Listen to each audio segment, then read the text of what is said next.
that you get. And so pull it out of the ETJ. It highlights the fact that the ETJ is basically, I mean, I don't know if you guys studied it in Texas, but up in the Northeast, we studied the Boston Tea Party, taxation without representation, which is essentially what that law change is about, pulling people out of the ETJ because they have no representation in the city.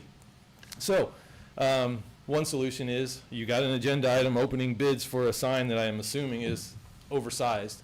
Go pull it out of the ETJ and you now are in business to put those signs up. That would be one suggestion. Second suggestion is, I've brought this up before. You're talking on an agenda item later today about funding the ag barn improvements. I'm still at a loss as to why you have yet to present your proposal to EIC to ask for funding. All they can do is say no, at which point they'd be saying no to the taxpayers of the city as well as the county. The comprehensive plan of the city includes the convention center, which we have no place for in the city, location-wise, and the ag barn is already there. So it seems like an easy sell, at least to the public, and so why not do that? I don't know. It's been 2 years since I made that suggestion. Nobody's taken it. The last one is you guys are wrestling with how to fund this shortage of funds for the animal services project. I would urge you not to continue saying that you're going to look for it in your budget, because if you will recall, the last, I don't know how many years of your budget has been a deficit budget. There is no money in your budget other than cutting something that you already weren't funding, which makes no sense. So your options are basically back to use what you got in the bond to build whatever you can build for that, or scrap the whole thing, start over. But if you go back and cut something from a budget that already is underfunded, all you're really doing is hiding the fact that you're deferring more into the future on that. So I would urge you not to continue to do that. Thank you. Any other public input? Very well, we'll move on to commissioner comments. Precinct 1. Yeah, I had a great couple of weeks. Got to go out to Divide with Don and a bunch of them for their fundraiser. I think went really well. I really encourage you all to attend all these volunteer fire department functions. They do a wonderful job that we don't pay for a service with, as far as what it would take to fully fund something of that nature. So had a TAC meeting, learned a lot more about our insurance around here. They're very informational wise. They're on point, willing to give us everything that we need on that. And then I meet regularly with my precinct chairs about every quarter. Was able to do that, and met with State Rep Wes Verdell, getting an update on a lot of his legislative action. So just a little bit of rain, not enough to brag about anywhere, but we did get some. So we're open for more if we can get it coming this direction. That's it. 2. Okay, well, we have had enough rain that the burn ban remains lifted for Precinct 2. Somehow we inadvertently left the Hill Country Energy Subregional Planning Commission off the agenda, so here's the update. There was some confusion, which I created in our last meeting, about the next Subregional Planning Commission meeting. It is Monday, July 7th at 1 p.m. in this courtroom. We haven't had any other comments or requests, response from Public Utilities Commission or LCRA in our requests to meet to coordinate. So we're taking our case to the public and trying to create greater awareness and activism, again, to pressure LCRA and PUCT to coordinate with us. Also asking Wes Verdell to contact them and put some pressure on it. So the 36-minute recording of my interview about battery energy storage system issues on the Mencaro Show, Hill Country Patriot Radio, from Saturday, June 7th, is now posted on our website. That's www.hcesrpc.com. And I've been asked to speak also about battery energy storage systems at the Rotary Club meeting on July 16th, so I'm happy to do that. I spoke with Mike Allen, who's been serving on the board of LCRA, and asked him to use his influence to bring LCRA to a coordination meeting with our 391 commission. He reported back that he had raised the issue, but they remain unwilling to meet. And he's stepping down from their board at the end of the month, so he's probably happy to not get further involved in this issue. There were only 2 bills out of 12 that were initiated. Only 2 bills made it through the legislative session. House Bill 3824 adds regulations and clarifications regarding safety standards and applicable national fire codes. It puts regulatory authority now under the insurance commissioner, who also has oversight of the state fire marshal's office. So we're going to be talking to the state fire marshal on Wednesday. We're looking for a little bit of clarification on some of these things, but overall I see that as a good thing. It's not enough. The other one was House Bill 3809, which imposes regulations on best developers who lease land. They have to now have a reclamation plan and funding assurance for the removal and disposal of all batteries and equipment at the end of the lease period. Okay, not a bad thing, but not overly helpful. And all I'll say is what I've said a number of times before. If you own land and you lease it to a battery energy storage system, boy, you're taking on all kind of potential liability. I highly recommend you rethink that move. All right, on this issue, finally, I received a call from Gillespie County Judge Daniel Jones last week. Commissioner Holt and I met with him a couple weeks ago, along with Commissioner Cromer, and he wanted to know how to go about joining our 391 SRPC. I've already sent them copies of our interlocal agreement and our bylaws and suggested that they sign a resolution stating their opposition to BES and then send a letter to the Kerr and Kendall County Commissioner Courts expressing their interest in joining our SRPC. So I note that the third item on their agenda this morning for their Commissioners Court is to consider doing just that. They already have an approved resolution against. So that's the story on BES. Last week I attended the Investment Academy to earn my continuing education credits. But there were some very interesting sessions, in particular on artificial intelligence and fraud, which is a huge concern, and it's just amazing what they can do, and we're going to have to really step up our game to be aware of that. And then there was also a good session on the economy, which was very interesting.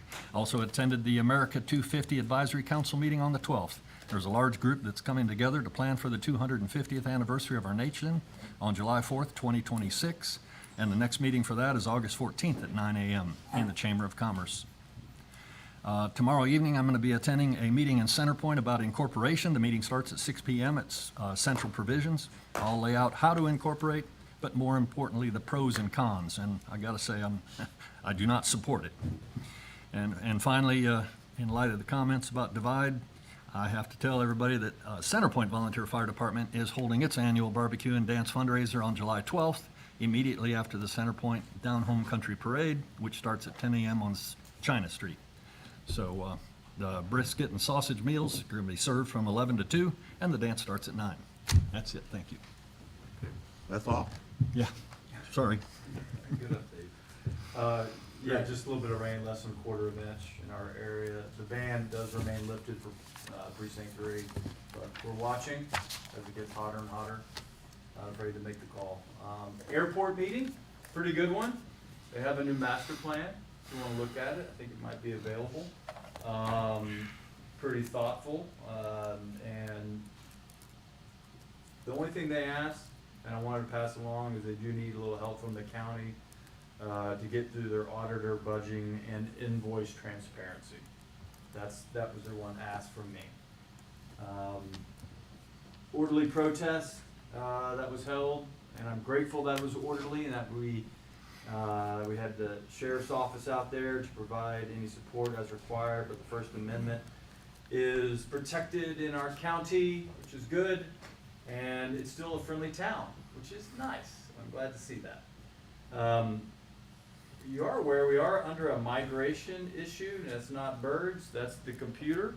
We are having some migration in IT, and I'm grateful for all the prep work our IT group has done on that, but as we know, it's never easy, and I ask for your patience, and please do your end of the requirements to make sure that you're squared away for the Office 365 migration. Animal control, there's some discussion about that today, and I won't go into a lot of detail.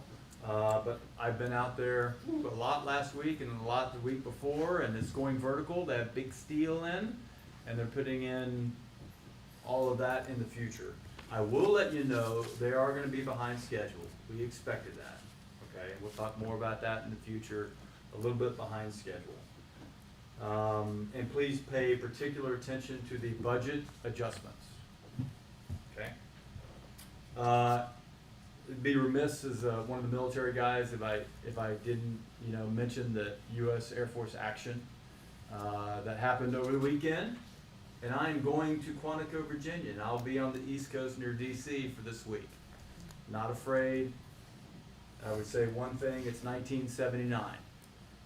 That's the reason a lot of this has happened. And I've been following and watching this O-plan, which was executed flawlessly for about 15 years. I saw the same thing many years ago, but they decided to do it because, various reasons, and I can talk about that at the break. Got to stay in my box. Thank you, Commissioner Harris, for a meeting over at the ham radio. I think there's a lot of potential. I'm glad Dove is here. A lot of potential with that room that's over there and that capability that they've had. As a volunteer fireman, I know we have new radios. We're not necessarily in love with them. I think I'm looking at another that might be able to say yes or no. But anyway, potential for that room in the future. Hill Country Youth Event Center had a good visit over there. Thank you for that, Jay, because I looked at primarily the budget, but also the potential of the animal pens in the future for other use. And then I also attended the Verdell meeting with Commissioner Jones. Good update by Wes and his team, and I appreciate being a part of that. That's it. Thank you. Cool. All right. I don't have a whole lot to say, and I usually don't. But I'm gonna piggyback on some of the other things and lead into agenda item 1.1, and that's our volunteer fire departments and their fundraisers. Touched on the divide, and it was good to see. I heard they sold over 700 steak dinners that night, and it's good to see several elected officials out there, and because it's a hike out there if you haven't been. But it was a good fundraiser for them. Centerpoint's got theirs coming up as well. I'm not gonna steal his thunder, but Wes Gordon's gonna talk about Turtle Creeks here in a little bit. Support these guys. We all think of what they do in case we have fires and stuff, and they do an admirable job, and we count on them. But they're also there when there's a wreck or something like that. There's a lot of other things that they help with, and so gas isn't cheap, their equipment isn't cheap, so they need all the help they can get. So I urge you to buy a raffle ticket or whatever they're doing. So that's all I got. Good. Very good. And let's go ahead and jump into the consideration agenda, item 1.1. Consider, discuss, and take appropriate action on a request from the Upper Turtle Creek Volunteer Fire Department to use the courthouse grounds parking lot on available Saturdays from July 5th to November 2nd to set up and sell raffle tickets for their fundraiser. Wes Gordon.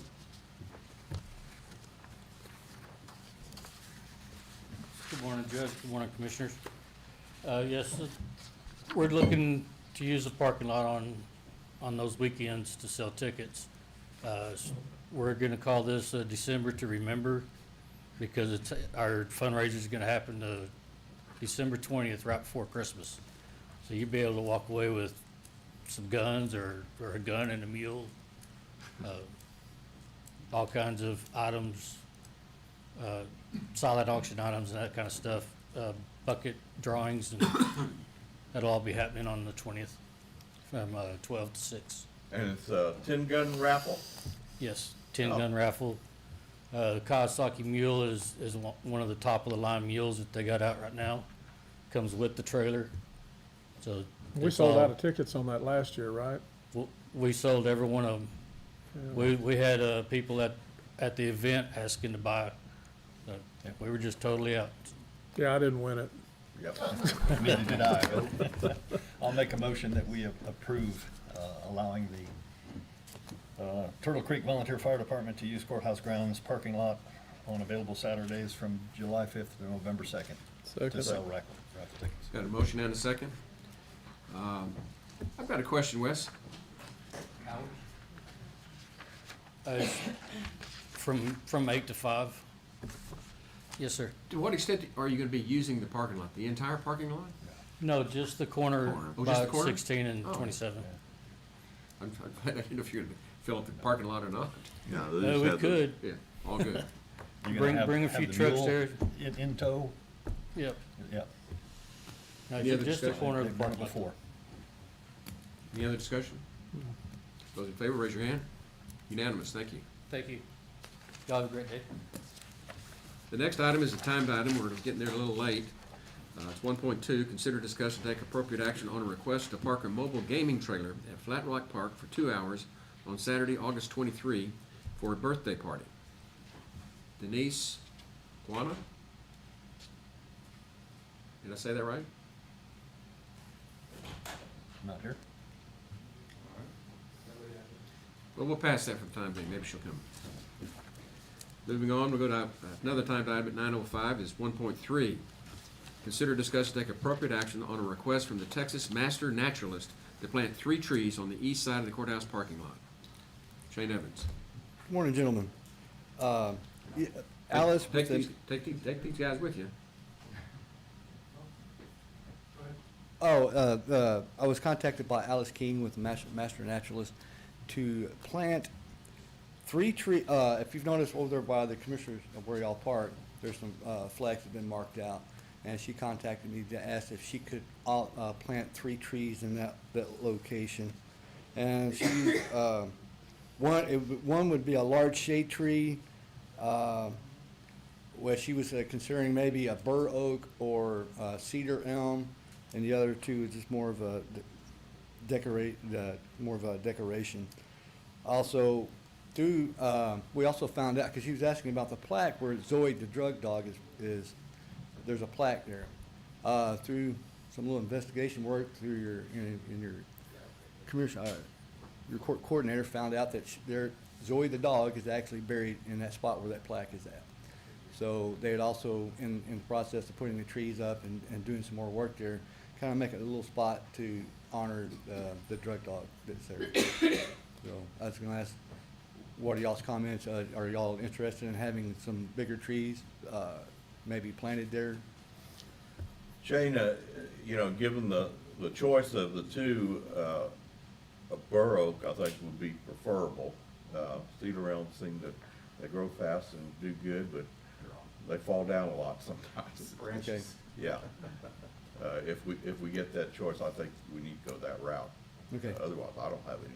And if there's any issue with, finding another place for that, we have a large area for animal control and plenty of places to actually transfer that dog in the right process. I'd be Oh. honored to be involved in that, Right. Yeah, I don't know that if you need to. you're right. In the future, if we need to relocate her, yeah. From what I found out from, she's also in a kind of like a coffin. The dog is actually in a coffin, not just buried there. So, but they also would like to, a little memorial for the Zoe the drug dog. You add that to your motion? I'll make a motion that we approve the request from Texas Master Naturalist to plant 3 trees on the east side of the courthouse parking lot. Second. All right. Got a motion and a second. Does that include Zoe the drug dog? I'm gonna leave that up to. No, I don't think that Okay. needs to be tackled right now. Okay. Okay. Any other discussion? Those in favor, raise your hand. Unanimous. Thank you. Okay. Item 1.4, consider, discuss, and take appropriate action to allow Kerr County to enter into an emergency services contract with the National Emergency Management and Response, EMR, for providing equipment and personnel in the event of a large-scale incident or disaster, and authorize the judge to sign the agreement. Deb Thomas. Morning, Judge, morning, Commissioners. So this dates back to the eclipse in 2024. If you'll remember, if you drove past First Presbyterian's parking lot, you saw a lot of equipment there that was been provided by EMR, National EMR, a command trailer, a couple of big tents for meetings, generators, UTVs, all kinds of equipment there that basically we don't have those types of resources. So this contract with EMR is to provide those types of resources that we don't have, because EMR has a huge emergency management group, and they've got resources that, number one, we can't afford them, and number two, we don't have them.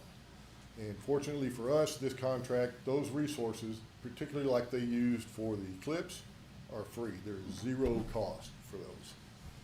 I will say that part of the contract does talk about some expense, but those are to be negotiated for like a large event that we know we're gonna have. For like the Eclipse, for instance, the city of Kerrville was in this contract with EMR, and they got all that equipment for free, but they did pay a little bit for salaries for 2 individuals, a logistics person and a planner, to satisfy incident command responsibilities. So I'm looking for approval for a contract so the judge can sign it. So if we have an event where we need those types of resources, they will be basically free of charge for us. And if we find out during the negotiations of what equipment we're gonna need, and we're gonna need to pay some, then we can negotiate those costs as well. The contract has been looked at by the county attorney's office, and she's approved it. 2 questions, Dub. It's just a 1-year contract, correct? Correct, yes, sir. I'd be okay if it was 2 years or whatever, but. Well, I'll see if I can get us a 10-year one next time. Okay. Yeah. Why not? The only other question is, how long does it take, how much advance notice do they need to actually get equipment when we ask for it? They don't need much notice at all. As a matter of fact, I had an EMR contact that was supposed to be here today, but Yeah.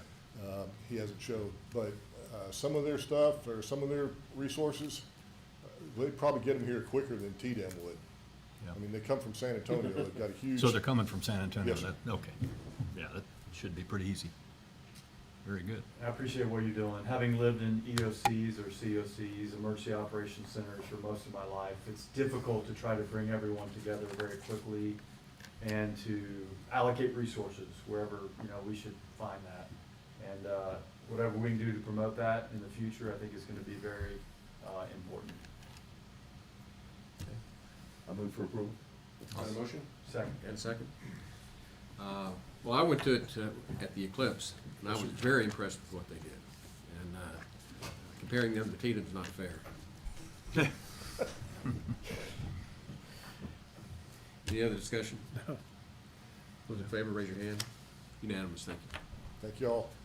And for those of you that haven't worked with Tatum, you ought to try it.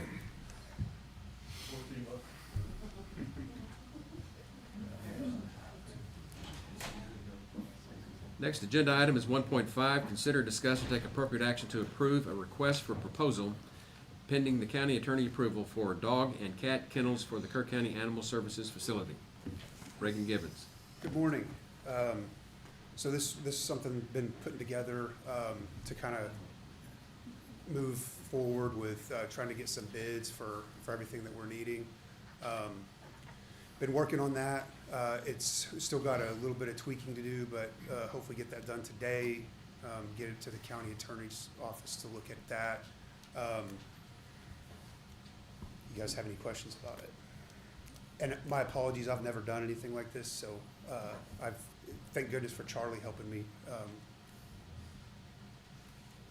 Well, why don't we go ahead and call, well, let's handle this one first. This is to approve an RFP, right? Yes, sir. I can tell you what's in the RFP right quick. He was able to get a generic specification from a previous vendor for these kennels. That way we could bid it out, and anybody that makes kennels can bid on this. Stainless steel kennels, cat kennels, dog kennels, and we put provisions in there in the RFP that gives the court the ability to award any number of kennels. So if you've got a budget of X dollars, they're going to come in with a unit price, then you tell them how many you want to buy. And just for clarification, your RFP is considering the full amount of the requirement for all of the kennels? Yes. It's not like half, right, that I was It's, discussing it's for it's previously. for all of it, And we're trying to figure out what that would actually cost. yes. Now, understanding for the court, and those that are watching, we don't have a contracting officer. We don't have a purchasing agent, which does this normally. So Reagan is doing this for the first time, and I appreciate that. We've had, as you can imagine, a lot of discussions about dog kennels and how we do that, and for him to swallow that up as a requirement, which we have to do for this larger contract, is not easy, and you're certainly learning through the process, but look forward to seeing those proposals come in. Did we ever talk to Tanya to find out if we're a member of any co-ops? No, we couldn't find any of these vendors on any of the co-ops. Okay, Yes, sir. Too special, I think. all right. Okay. Do we have a motion to approve the RFP as presented? I'll make a motion to approve. And second? Well, I'll second it so we can at least have a vote. Those in favor, raise your hand. Opposed? Abstain. You're opposed? Yep. 4-1, right? Okay. Item 1.6 is related, and that is to consider, discuss, and take appropriate action to approve publishing the request for proposal for the dog kennels as presented. Yes, sir, and this would be, so the sealed bids would be accepted by the Kerr County Clerk until Friday, July the 11th, 2025 at 3 p.m. And then all the bids, they'll be open publicly Monday, July the 14th, 2025 in Commissioners Court. And then bids will be awarded publicly on Monday, July the 28th, 2025 in Commissioners Court. Is the proposal. And lead time, you think it would take for, if we approve this and we have the budget that has to get moved for it? I understand the timing is not necessarily, well, what is the timing that it would take to build and assemble if we awarded a contract? Do you think it's about a 6-month or a 3-month lead time? That these are specialty items? That Any was- clue yet? Yeah, so they, I mean, yeah, pretty much, we need to, they need to be, we gotta figure this out pretty quick, cause it's, I think about Charlie, did you hear like was it like a 6? I haven't heard the lead time on these, It's but a little, just knowing the steel industry, I suspect it's gonna be, 3 months. Yeah. Yeah. 3 months, and then what they'll do is they'll deliver them, and then our contractor, it's in his contract already to receive these and to install them. Put them together and install them. And I think our contractor will be waiting on us as one of the last items to provide, so they have to install. Part of the contract is that we, the owner, have to buy these kennels, and that they have to install them. So we have to have the money to buy them, and then we're doing an RFP process correctly, in order to do that. Not easy to figure all this out, but a requirement. That's right, and if you stop and think about this project, the heart and soul of a dog or cat facility like this is the kennels. If you don't Containment. have the kennels, you don't have a place to put the animals. And if you go look at the kennels that are constructed over there at Loop 534, they're made of concrete. You're not moving them. There's no moving them. They are part of the building. So, you can move some of the cat kennels, but you cannot move those dog kennels. Okay. Okay. Do we have a motion to publish? Motion This is to publish the RFP. to publish the RFP. Second? I'll second it. Got a motion and a second. Any discussion? Those in favor, raise your hand. Opposed? Unanimous. Moving on to item 1.7. Consider, discuss, and take appropriate action on the renewal of TAC, the Texas Association of Counties Property Renewal Insurance. Ms. Zapata. Good morning, Judge Commissioners. This is just the annual renewal for our property insurance, requesting that you approve it for our next year. I move for approval. Second. Got a motion and a second to renew the property renewal insurance as presented. Any discussion? Yeah, Sylvia, what's the process to reassess the values that we're claiming on some of these assets, in particular our buildings and so forth? So I actually have that question out right now to TAC, because I just requested that they add in the Ingram Annex. Right Yeah. now, we've only, on this renewal, it's only covered as content only, but now that the property has officially been transferred over to the county, so I don't know the answer to that, but I did ask that last week, and I just haven't had an answer back from them. Yeah, I just note that the way costs are going up and we're seeing upward pressure on some of the other projects like the indoor arena project, you know, my goodness. And of course, the animal control shelter, that, you know, I kind of wonder whether we have accurately assessed the value of a lot of these assets. The sheriff has something to Hey, say. Commissioner Paces, just FYI, I was contacted by TAC last week. I believe they sent an email to the judge. Here in July, they're gonna be coming in with some drones to reassess all the complete sheriff's office. I just know that about the sheriff's office, to reappraise everything, take a look at everything. That starts next month.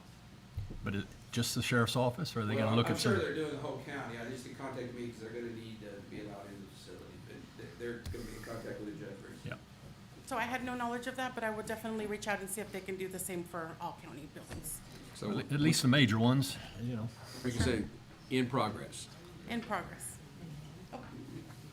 Commissioner. I almost called you Commissioner. Jonathan Letts.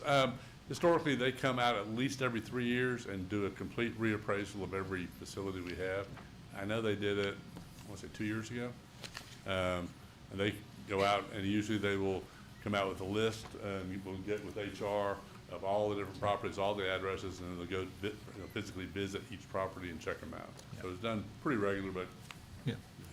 3 years, a lot can happen. Yeah, I just, And as I I do- looked through the list, I kind of thought that some of the values might be a little on the low side. And I do recall that that was done the year prior to me being the director. Okay.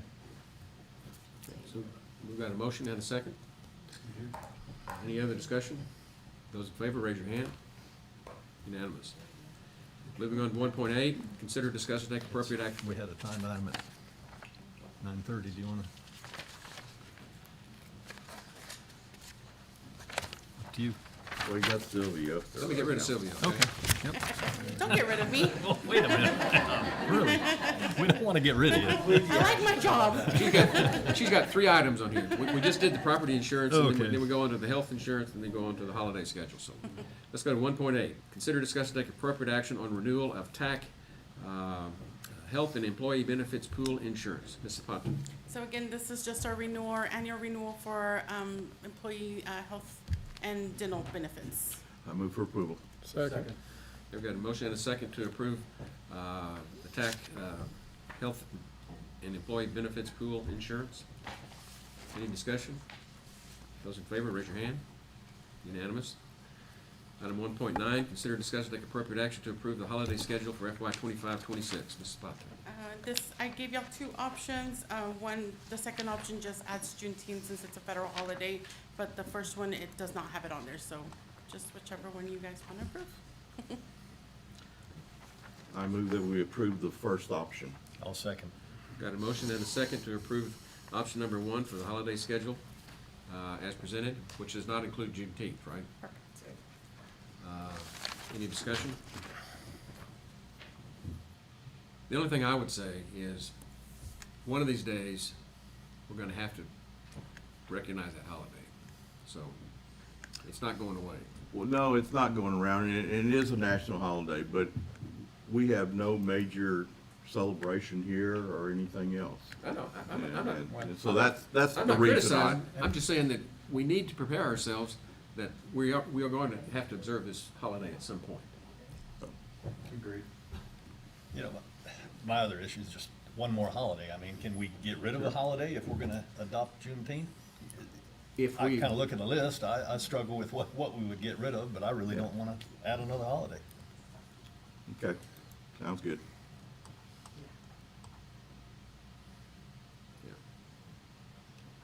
Take a vote. Option 1 vote. those in favor of option 1, raise your hand. Unanimous. Okay, a timed item at 9:30, item 1.12. Consider, discuss, take appropriate action to approve the 7th Amendment to the Agreement for Inmate Health Care Services between Kerr County and WellPath LLC. Sheriff Lee. Yes, I have a couple people with WellPath. Greg Roberts is our, kind of our regional rep right here, and Terrell Brown is the nurse in charge back in the jail. Looking for y'all's approval. I come every year to, this is for inmate health care, which is WellPath. Looking for y'all's approval. This year's contract did go up a little bit, and just to explain to y'all, obviously the sheriff's in charge of the care, custody, and control of all the inmates, which means we have to take care of them, really good care of them. There's three items particular that are increasing this year. Every year we have the CPI, the Consumer Price Index, which can be anywhere from 3 to 5%. Luckily, it's 3% this year. But also, we're needing an increase in staffing, which is RN, CMA, which is a certified medical assistant, which is basically handing out the medicine where the nurses can do their job a little bit more, and then some psychiatrist work. As you know, the jail, we have a lot of mental health issues in there. I have another agenda item I'll be talking to you that we're able to get on a grant that'll help us some. But these increases here, with these increases, my new contract would be $1,425,790. If you want any particular questions about it or something, they do a really good job taking care of our inmates where we don't have to take them to the hospital. Once they're off-site, that's an extra cost, which I have a budget for, but they do a really good job taking care of everything as much as we can in the jail. But I'm just looking for y'all's approval. They're here to help me answer any questions y'all may have about that. I move for approval. Second.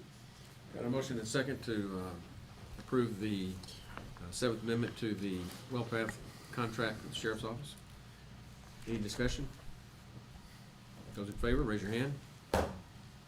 Unanimous. And I was just going to offer, I was at a mental health seminar not long ago, and they asked the question of, do you know what the biggest mental health facility is in the state of Texas? The Harris County Jail. Wow, I didn't know. Harris County Jail. Wow.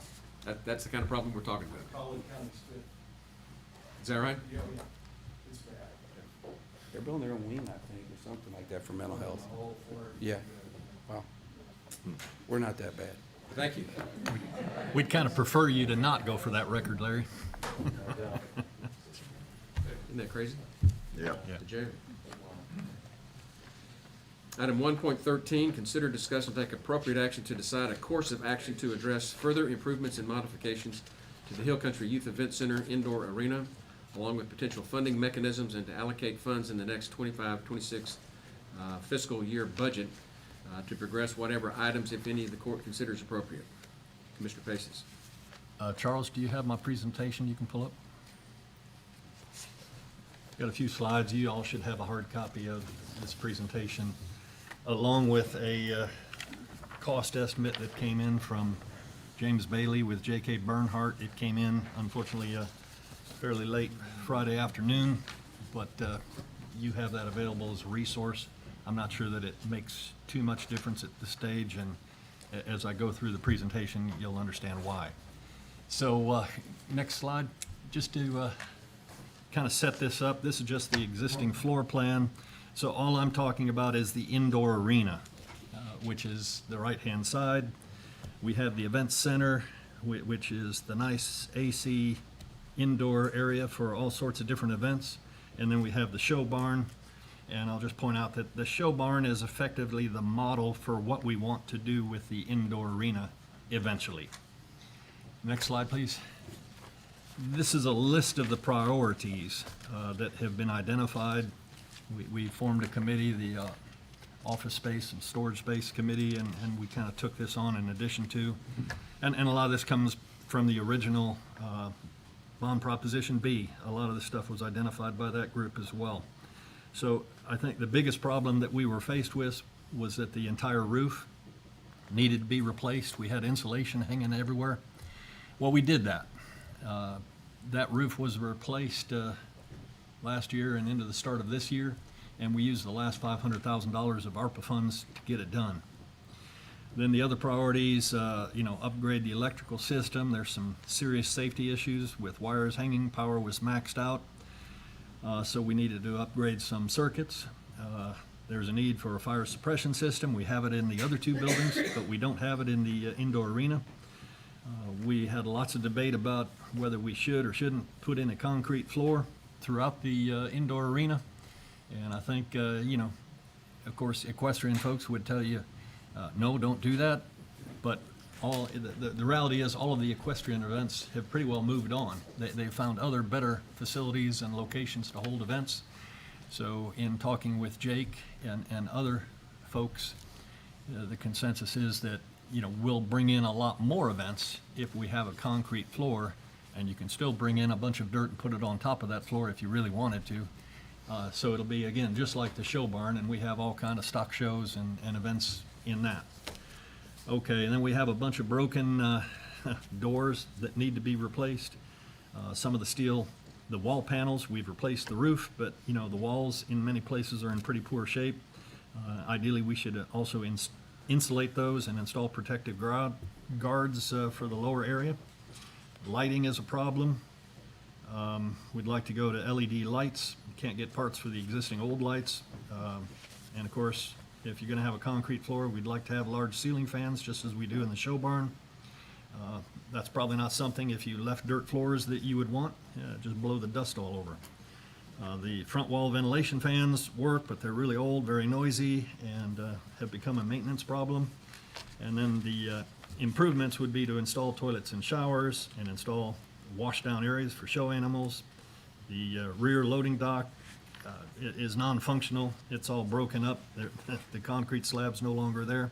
And the final thing was to have an external frontage facelift. And we've been looking for a corporate sponsor that might be able to pick up the cost. In the absence of that, though, I wouldn't do anything. So the next slide, please. And that just kind of shows what we would like to see, that the eastern portion, the top of this slide is facing Highway 27. So the eastern portion was an add-on. It's where we currently store all the pens, and Jake and his team have a workshop and storage area that already has a concrete slab down there in the bottom right-hand corner. And you can see that we would like to install toilets and showers, and then a very large 50 by 100 foot 4-H classroom. And effectively, the covered holding pens in the rear just stay as is. So next slide.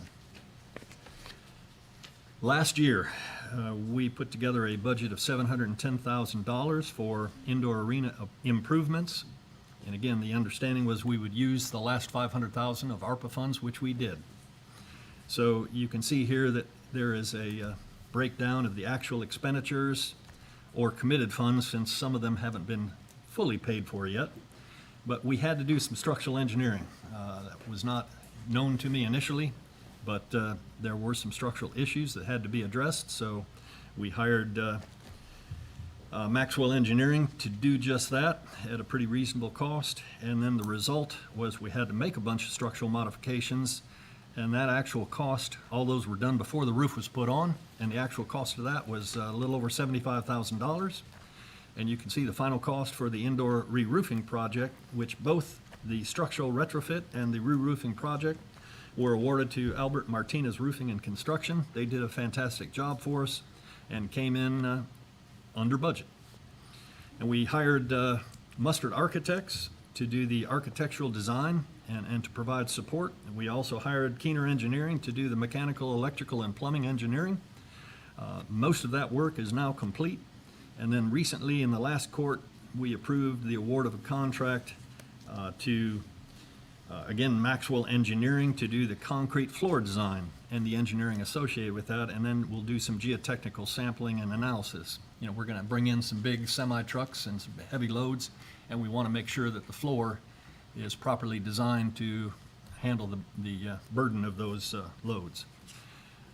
So out of the original $710,000 budget, we have about $43,000 remaining, and the idea is to use that for electrical work, and I'll talk a little bit more about that in just a bit. So the next slide, please. So I just kind of want to give the court some options. We can do 1, 2, or however many things you want to do. There's a cost to each, and we don't have to do anything. Okay, so and these are actually in prioritized order, starting with safety-related issues. The electrical service upgrade, I'm told, is the biggest issue and really needs to be addressed. So the estimated cost for that is $136,000. And of course, the idea would be that we use some of the funds from this year's budget towards that. The next one is a fire suppression system. And roughly, that's about a $750,000 cost. You know, you've got underground utilities that you have to bring to the indoor arena on the east side, and then you actually have to put in freeze protection heaters, so it gets a lot more involved than you might think, which is why the estimated cost is about $750,000. The surprising cost to me was about $1.4 million to remove the dirt and install a concrete floor. But I point out to everybody that that includes a lot of the prep work in terms of installation of plumbing lines and electrical conduit lines. That's for the future washdown areas, toilets and showers, and it would also include the loading dock repair. So there's additional scope that has to be done before you put a concrete floor down. Then the next number 4, is electrical upgrades. That, you know, the initial one, electrical service upgrade, doesn't get you there. That's basically installing a new pad mount transformer and feeder for a new 1400 amp circuit that comes into the barn, and then tying in the existing panels. So, but under item number 4, we're going to replace those existing panels and do quite a bit of additional electrical work that doesn't have to be done right now, but there will be quite a bit of cost, and then that includes new LED lighting, the big ass fan installation for ventilation, and we'd also replace the front wall ventilation fans. Then moving on, item number 5 is replacement and elimination of doors, replacement and insulation of walls. And that's just, it's a need. You really don't want to do that until you have a concrete floor so everything ties together properly and doors open and close properly. The last is the number 6 is interior finishes for a classroom. And that's the toilets and showers and washdown areas, and that's an estimated cost of $600,000. Probably the last priority. Actually, the last priority would be the frontage facelift. That's, in my view, just a nice to have. If some corporate sponsor wants to get their name up on top of the ag barn and bear this cost, we could consider that. Otherwise, I probably wouldn't do it. And our indoor arena would look much like the side entrance to the show barn, which is pretty plain Jane, but man, it works. All right, so the recommendations on the next slide. I know we haven't had it yet, but I would highly recommend that we go ahead and budget $100,000 in the next fiscal budget to cover the upgrade to the incoming electric service. And that assumes also then that we would try to roll over the $43,000 from this year's budget. And that gets us, as I already mentioned, the new pad mount transformer and feeder for 1400 amp service. And we'd backfeed all the existing panels and decommission and remove some existing panels. And then it also includes the repair of all the existing and damaged receptacles, which was pointed out a number of years ago. And to make all that stuff safe, blank off things we don't need, but to replace the receptacles that we do need. So that's, the actual cost, and these cost estimates came from J.K. Bernhardt, and that cost was $136,000. So I'm just kind of recommending a nice round number of $100,000. That if we can utilize funds from this year, it gives us about $140,000 or so. Don't have final figures yet for this year's remaining numbers, so we need a little bit of flexibility there. But if we can find a way to get that in the 25-26 budget, at least we address the most serious safety concern. Otherwise, we want to continue to complete all of the architectural design and engineering, which is ongoing. We've already awarded all the contracts, and Maxwell Engineering will complete the structural design for the concrete floor. So all that's done, and then, we need to take a step back and do a little cost engineering and see what else we can do to reduce the overall cost of whatever improvements this court wants to do. But I would recommend that we hold off on all that other work, except for the completion of the engineering and design and cost engineering. Hold off on all the other work until funding is available.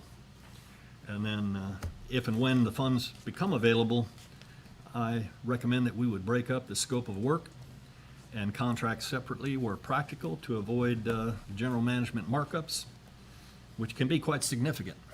Sometimes we're seeing 25% of general management markups. And for example, we didn't need that with the Albert Martinez contract. We awarded a direct contract to get a roof replaced, and we got it. No markups involved, and we had Charlie Hastings on the job to kind of be our project manager, if you will. So wherever we can do that sort of thing, I think we probably need to. And as I say, unless we can get a corporate sponsor, I'd probably remove that frontage face lift. There was some discussion about having drop ceilings in the classrooms. Don't think we need it. So more of that work to be done, but that'll be brought back to the court if and when funding is available with specific recommendations to award various scopes of work or to go out for RFP for various scopes. So that brings me to the final slide, which is just to talk briefly about Ag Barn funding options. And you can see there, kind of in light of what I'm talking about here, is you could continue to just chip away at this each and every year. Incremental scope of work funded from the general funds.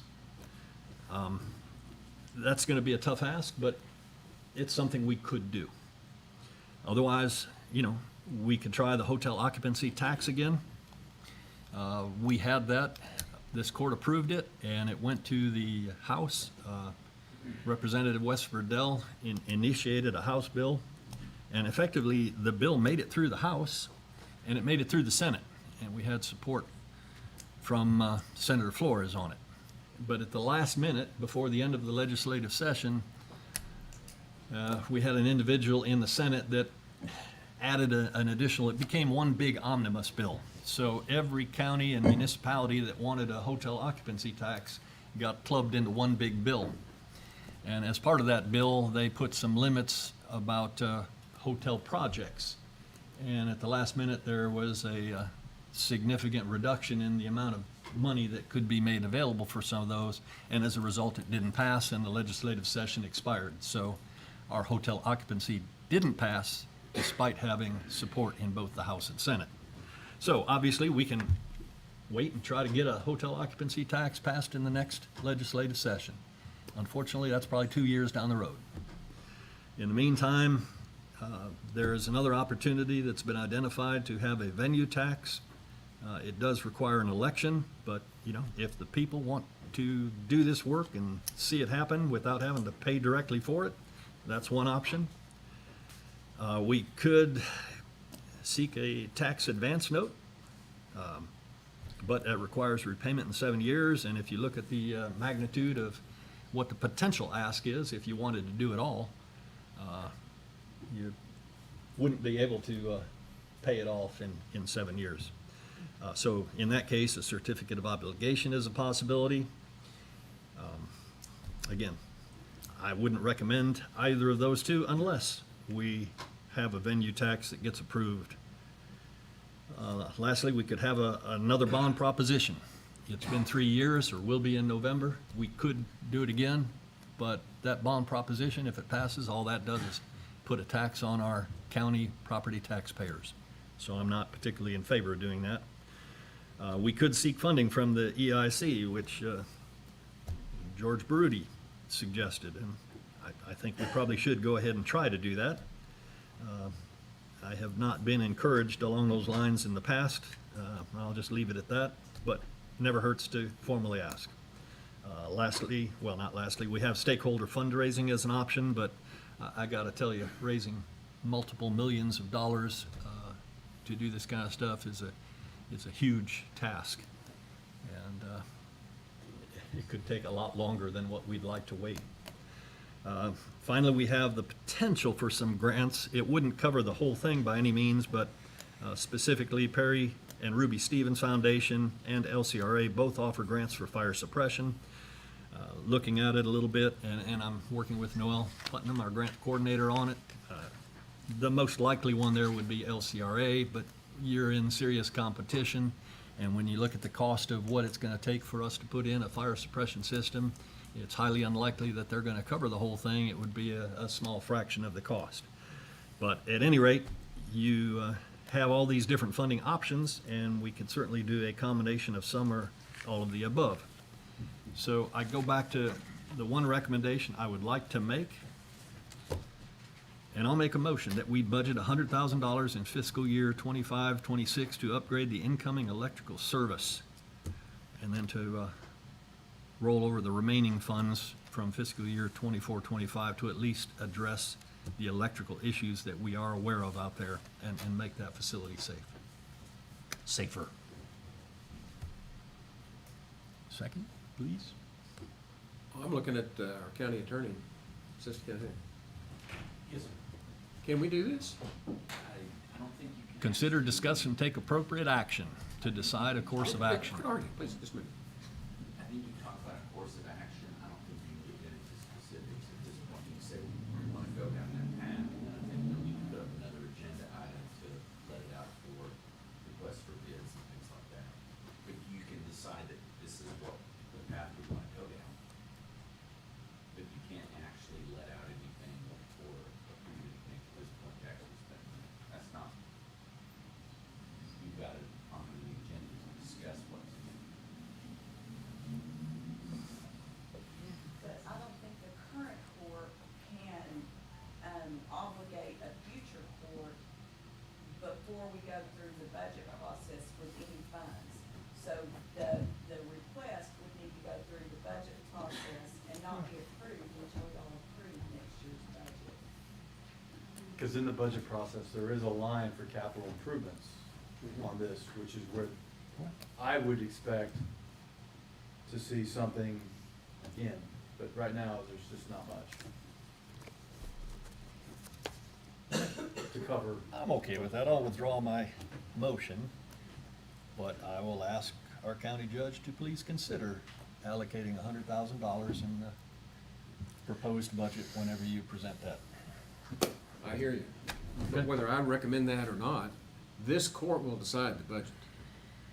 That's right. Right around That's the fine. last of July. And No doubt hear from me again on this item. like I said, the court will make the decision. And I think we need to clarify some things, because there's a lot of talk about, well, if we got money, we need to put it over in animal control and quit spending it on this and that. People need to understand that if it's a county facility, we're obligated to take care of the maintenance on those buildings. It's not something that we need to let them run down or anything else. It's not an either-or situation, I guess, is my point. But there's a big difference between improvements and maintenance. And a lot of the stuff that I'm seeing is for improvements down the road. And like you even pointed out, we need a funding mechanism in place before we even approach that. I applaud you for all the hard work you did on this and trying to show what all the improvements are that you think need to be done, but those are improvements. And I don't think well, you can, but I'm obviously not gonna be somebody that's in favor of trying to move forward with improvements at that point. I am in favor of maintaining that facility and making sure that we keep it up and running and safe. Whether it's the electrical or fire suppression, to me, those are probably things that we have to look at in the future, probably sooner than later. But it's not an either-or between the animal control facility and the ag barn. And that's what I keep hearing, is that we need to pick or choose. We're not gonna pick and choose. They're both ours. And we have to, and you'll be in the same situation in 10 years with the animal control facility saying, what are we gonna do about maintenance? Which means we need to start looking at some way for a funding mechanism to maintain these buildings properly as we go. Some type of a reserve fund or something, I'm not sure what we have, but we've got to find a way to where we're not in an emergency dire situation every time we have something that needs to be done here, such as the roof. Sure. You know, or the electrical. To need $100,000 to do that electrical is ridiculous that we're having to make it such a hot topic, to take care of that. We have to have that building safe.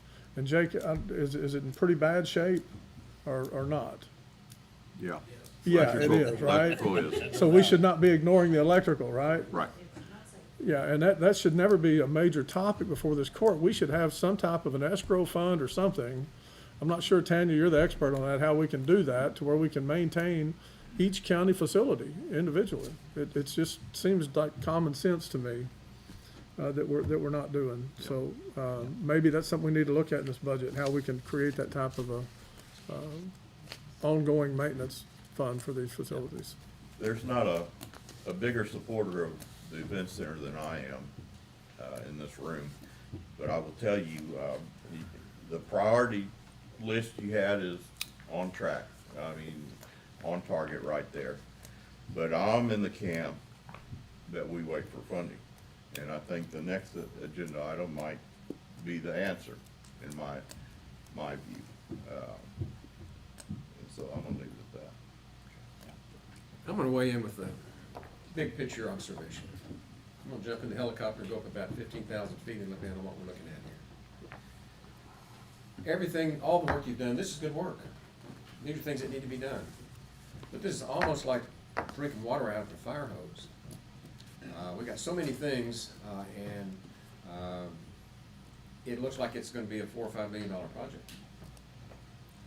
And when you start talking about projects that cost that much, you need to look at financing options. And short-term repay on $5 million is probably cost prohibitive. I agree with you, Mr. Jones. So you're probably looking at certificate of obligation. Those are not real popular. We've done them. We've done them out there at the Youth Event Center. But these require a number of very extended conversations and explorations to make the decisions, and not just rush this because of the budget. I'm fine talking about putting something in the budget, but in terms of making a decision on all of this today. I wasn't asking for that. Well, and I didn't think you were, but I'm saying it's just something that we're gonna have to break it down into bite-sized pieces. I agree 100%. And I think we can drive a lot of costs out of these numbers, which are shockingly high, but I think by doing just that, we can drive a lot of the costs out. And make that decision each and every time it comes before the court. So my recommendation would be that the presentation today was informational purposes. And not take any action today. We know what we're looking at in budget. We have consensus on that? Sure. Yep. Okay, it is, Well, there is oh, I know. The We got a related lot- item is next, but well, anyway. we've got to take a break. Okay, Yeah. that's fine. So let's take a 5-minute break and come back.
Well, you're right Before we about come that. back to order, That's right. About 1 year. Yeah, that's right. Very true. I'll play that card a little more often. Tracy, I haven't forgotten about you, but I have to get rid of my timed items first. Okay. The next timed item is a 9:35 item, and that's item 1.14.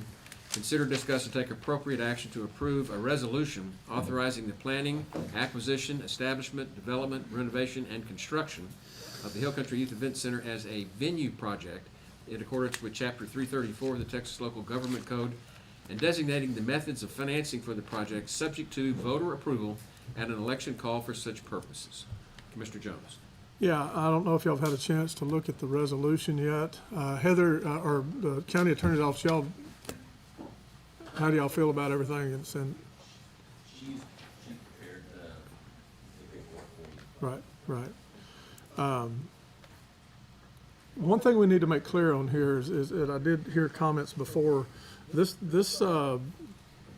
if we get this passed and it goes forward and goes to an election, this money is designated to go strictly to that one facility. And that's, there seemed to be some confusion from folks in conversations with them.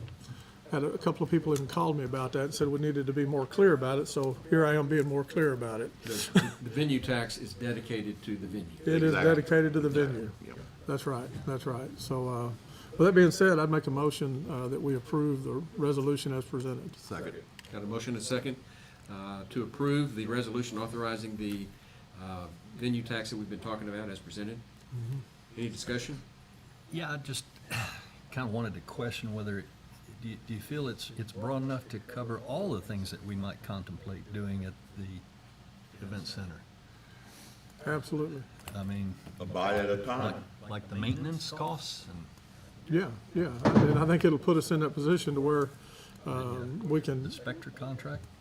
Well, right before the break, you talked about having a fund dedicated to taking care of that facility. If we have it declared as a venue, doesn't that essentially do the same? it absolutely Just does. asking. It absolutely does. Well, I think the public needs to be clear of why we're talking about a venue tax. Right. And then we do have that facility cared for at that point. My observation, the only thing I haven't seen that I would like to see is a larger stakeholder committee meeting on this. I feel like it's much on you to try to figure out a long-term plan for capital improvements. But we have a lot of stakeholders in this building, from the sheriff's office to the management of the building, to Stock Show Association, to 4-H, to Ag Life. And when you consider what this money could be used for in the priority list, my hope would there be some kind of creation of a larger stakeholder committee. I would like to have this return to greatness. And I think this is a method and means to improve it over time, to be there, but it's gonna take a holistic effort from all the stakeholders involved to make that key county property host what we used to host years ago. And I hate to say that COVID stripped it away. It appears that it has, but we used to be a large gathering, and I hope we can get back there, but we won't, and I'm giving somebody back there too, EIC. We won't get there unless all the stakeholders come and meet and return that back to large venue greatness. I believe that. This is an avenue. And I'm all for having stakeholder meetings and engagement, trying to get more people involved. You know, you probably weren't really aware though, I mean, this started with the office space and storage space committee, so we've had a lot of eyes on this. But again, I would, I'm happy to, We had the capital improvement planning committee do this 3 years. That's right. 3 years this thing. right. Right. and a lot of this stuff came from that. Yes, it did. Sure. So, Hadn't gone away.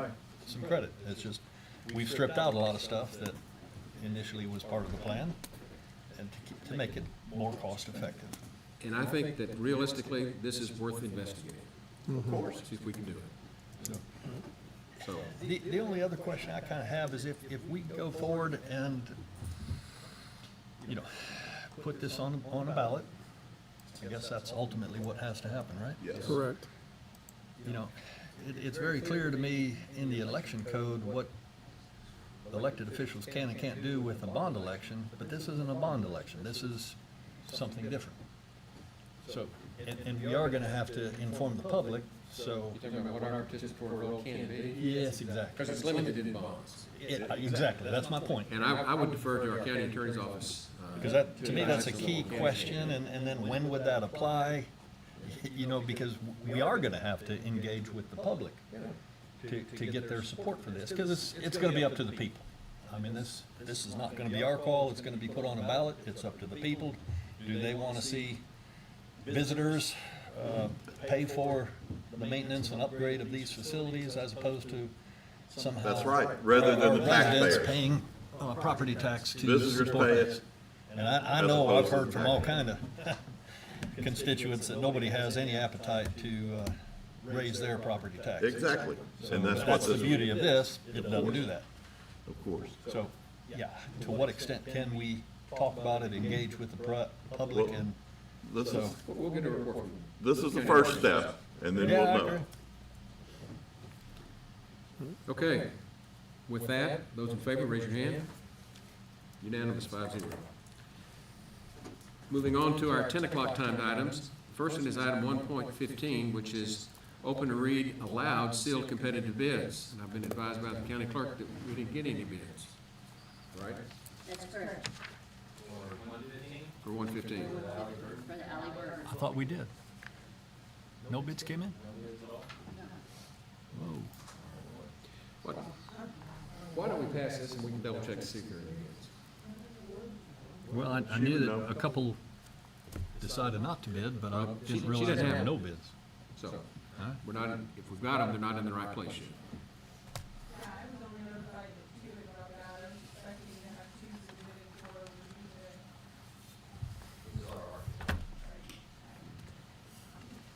Hi, Ms. Architect, what's your name? Go up to the podium and let them Whitney see. what? Okay, cool. Yeah, Mustard Architects.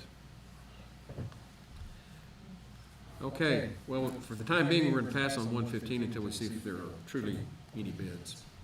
And we'll move on to item 1.16, which is to consider, discuss, take appropriate action to open bids for the LED highway marquee sign for the Hill Country Youth Event Center and to distribute to appropriate personnel for review and recommendations.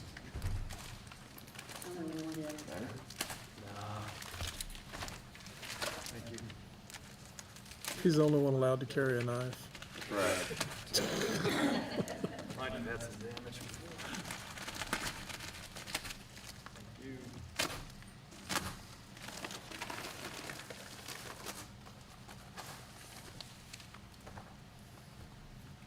Okay, it appears we have 3 bids. Just copies, it should be one bid. Yeah, they're One copies. bid, sorry. 3 options maybe. Copies, 1 bid, thank you. We have a bid from Core Displays LLC.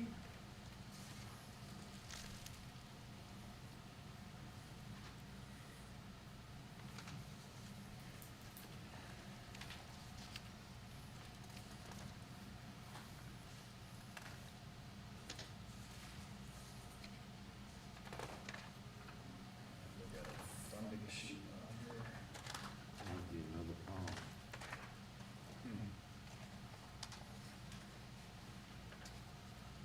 Got options. Okay.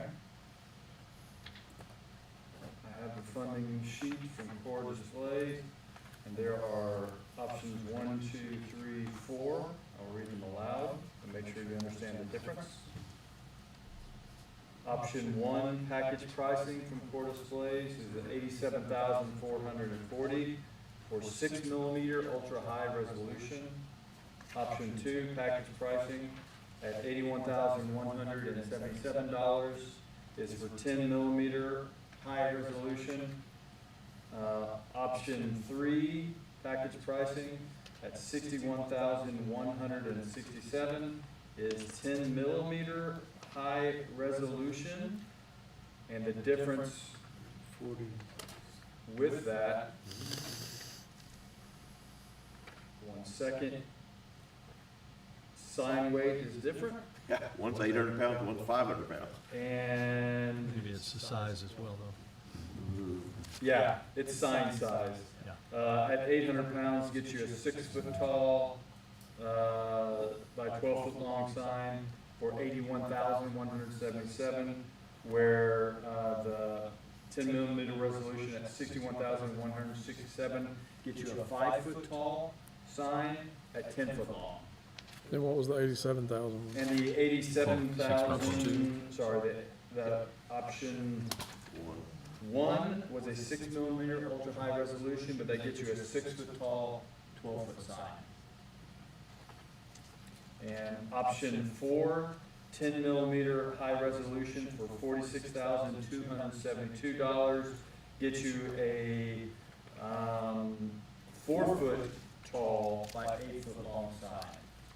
So you have different options for different resolutions and different size signs. Got it. That was a lot.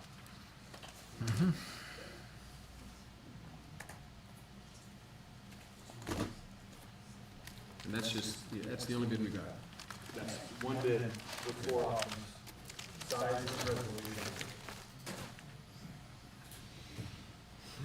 So who's going to evaluate? We need to distribute to the appropriate personnel for review and recommendations. Who did we put on that? Yeah, I don't think we've We don't have one appointed yet? I anybody. don't think we did, but I'm gonna move that we accept the bids. Okay, I'll second that. Okay, got a motion and a second to accept the bids as presented, bid as presented. Any discussion? Those in favor, raise your hand. Do we need to appoint a evaluation? Well, I'm trying to get this vote. Those in favor, raise your hand. Yeah. 4, and opposed? Okay, 4-1. Now, we need to appoint a review committee. Who's been working on this? Jake? Jake? Don's the liaison? Yeah, let's say myself and Jake. That's and- 2. Give me and one Noel. more, and we're gonna, and Noel? She's Put always a everybody. popular favorite. I have a question real quick. It's to appropriate personnel for review and recommendations, but it doesn't say anything about doing the selection review to establishing one. As a little bit, my question, can't it just go to Jake for review because he is the head of that department and bring it back to the board? Because it is a little bit to go with that sort of review. If that's the court's pleasure, we can do I that. would like to see Commissioner Harris on there too. So we To can help review refer our- it to Commissioner Harris and Jake Williamson. That's fine. It's fine. I'm good with that. Good with it? Do we need a motion on that? Sure, I'll make that motion. No. Okay. We got a motion to refer to Commissioner Harris and Jake Williamson for review and recommendation. Second. Got a second? Those in favor, raise your hand. Opposed? 4-1. This is on 116. You want to click on 116 or 117? Okay. Let me move on to the next agenda item, which is item 1.17. Consider, discuss, and take appropriate action to open bids for the rainwater catchment system at the Kerr County Animal Services Facility and distribute to the Selection Review Committee for review and recommendation.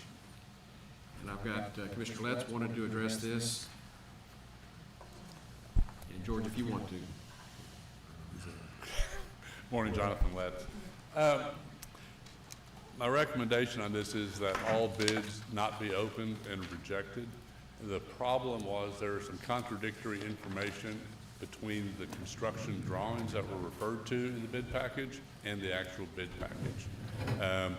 The confusion came because the rainwater catchment system was deleted from the contract, but some of the pages in the construction documents still did refer to that, and some of the bidders looked at that, and received calls last week as to what were they supposed to follow. My recommendation over the phone was to follow what was in the written document. I checked with the county attorney this morning, and I also visited with Commissioner Holt, and it was felt that it would be better just to reject them at this point, either rebid them at the next commissioner court meeting. Charlie had an idea that we may be able to issue an addendum to the current package and have a new deadline due prior to the next Commissioners Court meeting. So it's that's kind of where we are on it, but I think it's unfair to both of the two bidders.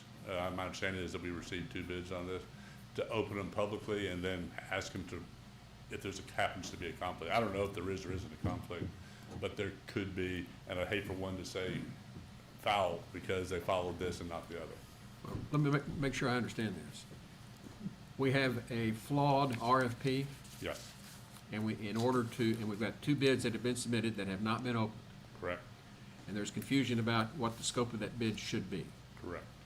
So for that reason, your suggestion is that we do not open the bids and we correct the RFP so that it accurately reflects the scope of the work that we're asking them to do, and give them the opportunity to rebid if they want to. Correct. And then we would have to That's put fair. that on the Should future reject this. agenda though, right? Yeah. And in bids with the county attorney, Charlie's idea of offering an addenda to the bid package would be by far the easiest and quickest, and we'd have them do I like Charlie's idea. Friday before. We'll defer to y'all on how you fix it. All we know is it's gotta be fixed. Right. My understanding is if you go that route, you don't have to come back to a specific court approval. We've not approved addendums If we're to changing the RFPs court in the order, I past. think you'd have to. Well, the court order. The was original to court issue an order RFP. authorized me to prepare the bid package, so I can offer, and I did offer one addenda to the package already, and this would just be a That's second one. pretty normal. So, and then There's I no changed- action for us to take today, No. other than do nothing. Do nothing. Did we have dates that they had to turn them in by and all that? Yeah. Do we need to adjust that? We'll have to republish, Yeah. Well, that'd be republished, but it can be done in an addenda right? to everyone. and If say- it could be done by an addendum, that's what he would prefer to do. Right. We do need to double check and make sure it's. And Right. if it has to be rebid, it has to be rebid, and that'll come back in the next court. So for the time being, the action that the court is gonna take is to pass on item 1.17. Jody, Correct. So with those rejected bids, are they being sent back to those bidders? Yes, unopened. I think they would take action to reject and return bids unopened, so it's real clear that these bids were not opened. So, The action would be to accept, or to not Move accept, to reject all reject. bids and not open Yeah, them. I'm gonna move to reject all bids. second. got a motion to reject the bids with a second. Any discussions? Those in favor, raise your hand. Unanimous. The next timed item is 10:15. And that's item 1.18. Consider, discuss, and take appropriate action to review the recommendation from the Selection Review Committee and award bid for the HVAC replacement project 2025. Mr. Evans, Ms. Putnam.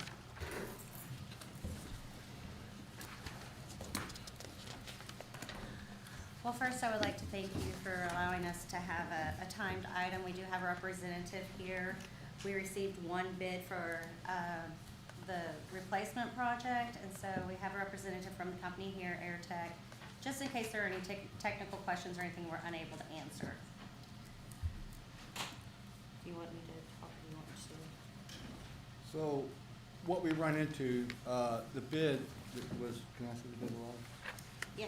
All right, the bid was 99,500. What we budgeted was 70,000. So what we're looking for is direction on where to go with it. Obviously, we don't have enough money to do the 7 that we initially had set up to do. So going forward, are we going to try to just do maybe 3 with what I was allotted to do the job with, or would be allowable to get more money to do the 7? I think we need to take the judge's approach and get up high in the air and look down on the problems we have. We have over 130 AC units in the county, county facilities, and a lot of them are aging out.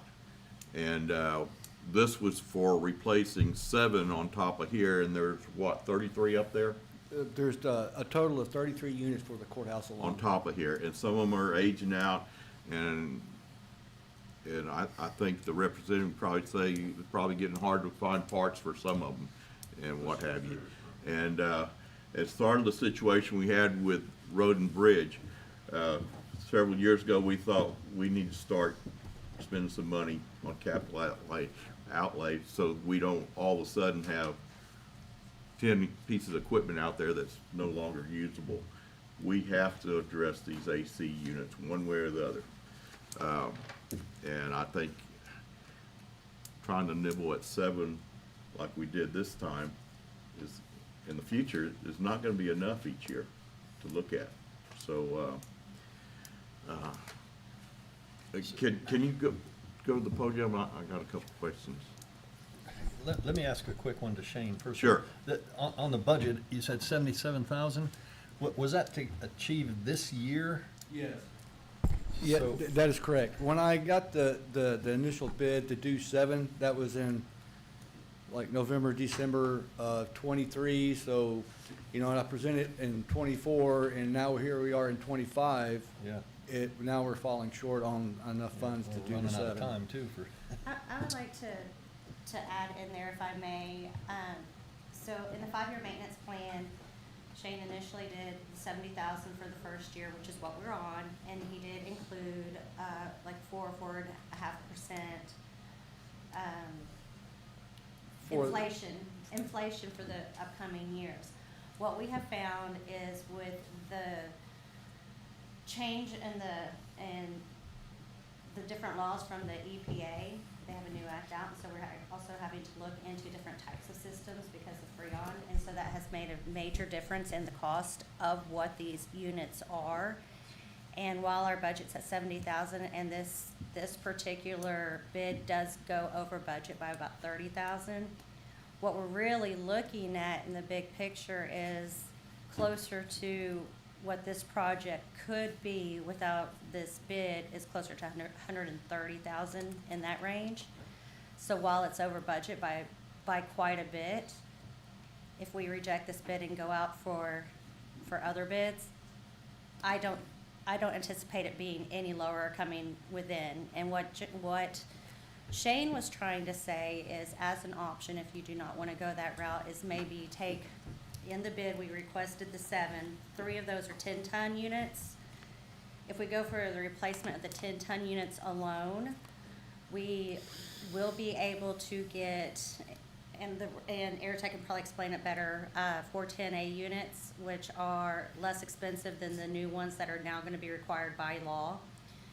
And that would be closer to the 70,000. It would be probably a little bit over that budget, but it'd be closer to that to replace 3 and not the 4. I mean, not the additional 4. So there are a couple of options that you can go with there. But when the selection review committee met, as a team, we would like to request you go ahead and fund the full 99.5 to replace all 7, because we do not anticipate that becoming cheaper. If anything, it'll become more expensive, and the 5-year maintenance plan does need to be reviewed and revised to recognize these new rates that are just so astronomically high from at the time when it was done. Yeah, it's almost a 30% increase. Mhm. So I would also like to add, after, talking about the ACs, initially we had around 120 ACs throughout the whole county, and along with acquiring the Ingram Annex, we gained another 20 AC units. 13 for the main building that we're using right now. The theater building, which is on site and location, has 7 ACs. None of those are on and working I assume they work, they're just not on and running because nobody's using the building, so why have them on? So, a total of extra 20 AC units. So, we decided to try to have a 5-year plan for the courthouse. Big picture, we need it for the whole county. Absolutely.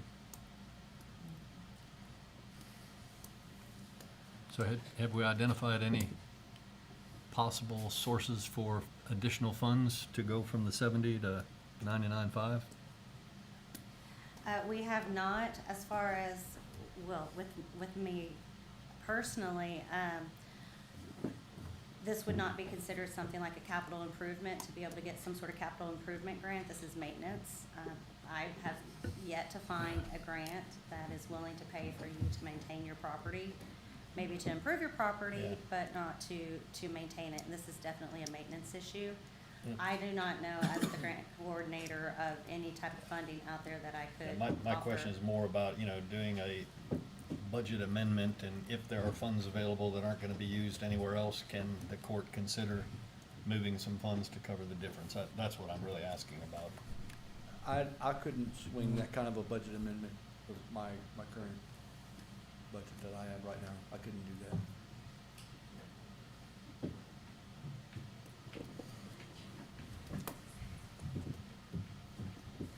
But yet again, there is the option if you could at least do the 3 10-tons, which are the biggest problem for the courthouse. They're the ones that he has the most problems with fixing and maintaining. They are the largest, and we are able to get the 410A and not have to go to the 454B units at this time. So that will save us some money in the long term and fix the initial part of the problem and be within the 70s, which is what we're budgeted for. We're kind of putting forth as the review committee 2 different options with a focus towards the full funding for the 99.5. Is there any regulatory lines we're crossing by not repairing them all or replacing them all? You talked about Freon versus, I assume, R134? It's all Freon, and I will defer to AirTech if he would like to explain those differences. Yeah, are a we little bit leaving more. something up on the roof that is not environmentally good? It's more they're just not they're not gonna make parts for it anymore, the older Okay. stuff. Like all the 22 units, we can't get parts. 410, we're still having trouble. If it's not under warranty, they won't give us parts. All right. Because they're ushering this new Freon in, which, from what we've been told, was similar to what they used back in the 60s and 70s, and they're just circling back around to it. Yeah. Okay. And But that's on the large, the 10-ton units? Yes. Okay. And two, the new ones, if y'all were to go for the 454, they're struggling right now, so it would be a lot longer wait, whereas we have the 410A units ready to go. Yes, so in the process of this bidding process, they were able to reserve with their carrier to hold these 3 10-tons for us pending what is decided in court today. So we do have an option for that. They were not able to do the same thing with that same type of Freon unit for the other 4, so it would be the 454B units. And if the EPA, as of January 1st, you are no longer allowed to manufacture those 410As anymore. And then I believe it's at the end of this year that you will no longer be able to sell them anymore. So this is our one shot to get the tried and true that we know how they're working. And I did look into how long supplies will be available and parts and things of this nature, and it does look like we have, according to my research, we will be able to have replacement parts and that level of Freon for quite some time on this. It's just the manufacture and sale of that is really being affected at this time. It is all due to global warming, trying to stop global warming is why this act is in place. Wonderful. Yeah, we don't have a choice on it. The act was passed in like Here I am thinking 2021 or global warming's a something. good thing. I hate to differ with y'all on this, but if it's something that's gonna be almost outdated and timeline, 'cause how old are the units that we have currently? 30 years old? Well, some of them are over 20. Yeah, so you're not gonna get that out of these new units if you put them in and they're already discontinuing all of that. You've limited yourself on time. You're not gonna get another 20, you're not They're gonna just get not- 20 years of parts and service and Freon. They're just not manufacturing the units anymore. They're not Right. stopping the manufacture of the Freon. replacement coils and things of that nature. That will still be available. Yeah, I mean, because we, right now, we don't have 410, the 410A Freon and some of these other units right now, but we were still able to get the Freon we need to service it when we need to. It's kind of, we still can get something, the parts for just going forward. They're not gonna be making the 410 Freon anymore, and also selling them, but we can still get parts. And the other factor from the review committee is the 454B Freon is flammable, while the 410A is not. So that was something else we took into consideration, although we are going to have those in our future recommendations. There was some concern about having the 10 tons. The less flammable Freon we can have up there, the better. Okay. I think we all know where we are on this now. Yep. It seems like to me, and this is just a spitball reaction to this, we probably ought to go ahead and do the 3 and come back with a more extensive plan as to what we're gonna do going forward, because we've got, how much in the budget? 70-something thousand? We have 70,000. 70,000? So I would think that we need to probably go ahead and do what we can, and then come back with a plan so that we can get something, we can start allocating funds for it. Yes, it's gonna be very different than what the 5-year plan was initially, and also the 5-year plan was for the courthouse. I don't know if you want to have Shane look at the other facilities or still kind of concentrate on that. I think the plan needs to be countywide. Yeah, I agree. Without a doubt, without a doubt.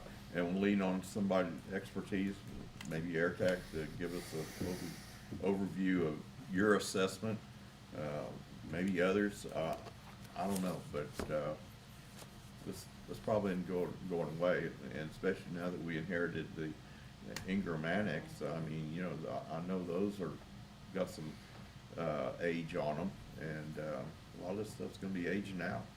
Can I ask a question? Did I understand? You need to go to the podium. It's crowded up there. I know.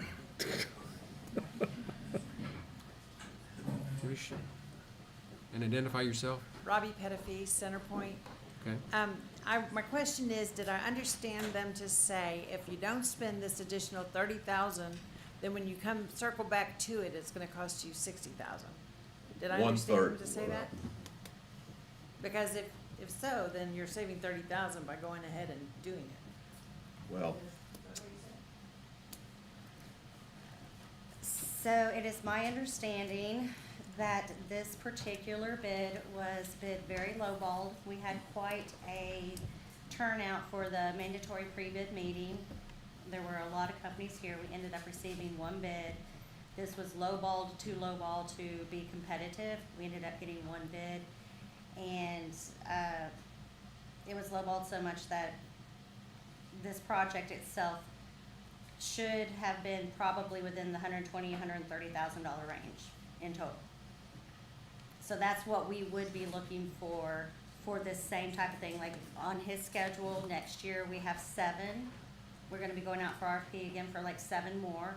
I personally would like to try to do that in November. We would save some money because that's during their off time, so that would lower the future bids. But in our future bids, I think we are looking for quite a bit higher than what we are with this right now.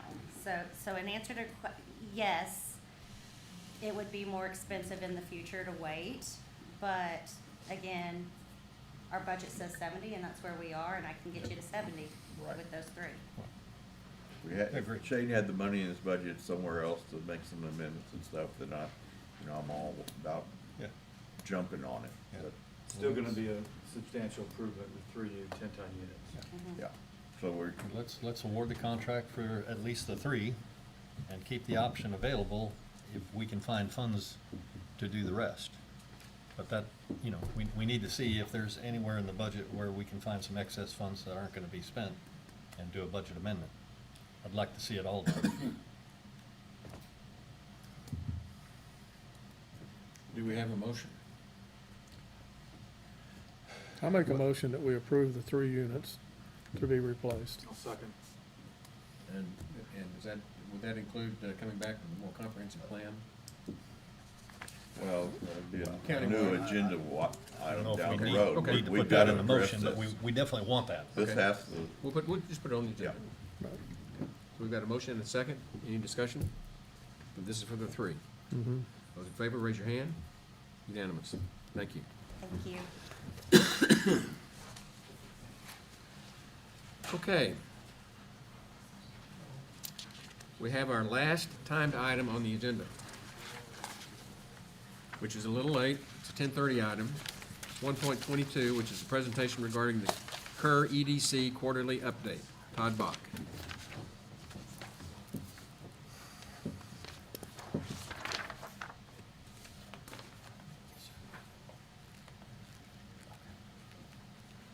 Sorry, we're talking about slides. Judge and court, thank you so much. We certainly appreciate the opportunity to come before you and speak today. My name is Todd Bach. I'm here on behalf of Kerr EDC as the interim executive director, of which come July 1, that will change to a permanent position as executive director. Very excited to take on the challenge. I've been involved with economic development either directly or indirectly since about 2005. So it's something I've worked on as a passion for most of my adult career here in Kerrville, and look forward to helping to move the needle so we can find some of these dollars that we need within our budgets and increase sales tax revenue. Going to give you a quick update. Back in September of 2024, our executive director left the organization to take on a new position. At that time, we named our deputy director as the interim director, and come January 25th, she received an option to take another job elsewhere and took that. So in January, the organization had no leadership or an executive director. Went to the board and asked the board, with their permission, I would love the opportunity to move into the office and keep the wheels on the bus and keep the economic development moving within Kerr County. Okay, thank you. Next. So our role, Kerr EDC, to drive the economic vitality and strategic partnerships with business support within Kerrville and Kerr County. What we do with that is our job is to go out, obviously, and seek primary jobs and primary growth jobs within our community. And that is with attracting new business and industry into Kerrville and Kerr County, as well as to help promote existing businesses in their business retention and expansion plans. As of recent, the city of Kerrville and City Manager Dalton Rice has added in one of his departments an economic development manager within the city. That has been a great help for our organization, as Kelly Hagemeyer has filled that role. She is also from Kerrville as well. And she and I work hand in hand on multiple projects. We are currently in the process of putting together what we consider our roles and responsibilities of the Kerr EDC and the city of Kerrville.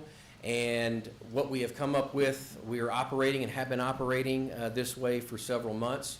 Our points of contact, if someone comes in with a business retention expansion or a new business or a growth model within a business, you can't dial a wrong phone number. I mean, you get either Kerr EDC or you get the city of Kerrville, and we communicate all of these amongst each other. We do a lot of site visits with local businesses, but we will have some primary differences in what we do when it comes to the larger primary businesses within Kerr County versus the smaller primary businesses in Kerr County. And primary, what I mean is a business that actually manufactures a product within Kerr County, and 50% of that product is sold outside of Kerr County, therefore generating sales tax revenue that we would normally not receive within our county. So it's an outreach of revenue that comes back in to Kerr County for the city and the county's revenues. Next. So currently right now on our financial overview, we have remaining 103, 124 in revenue for the 24-25 budget.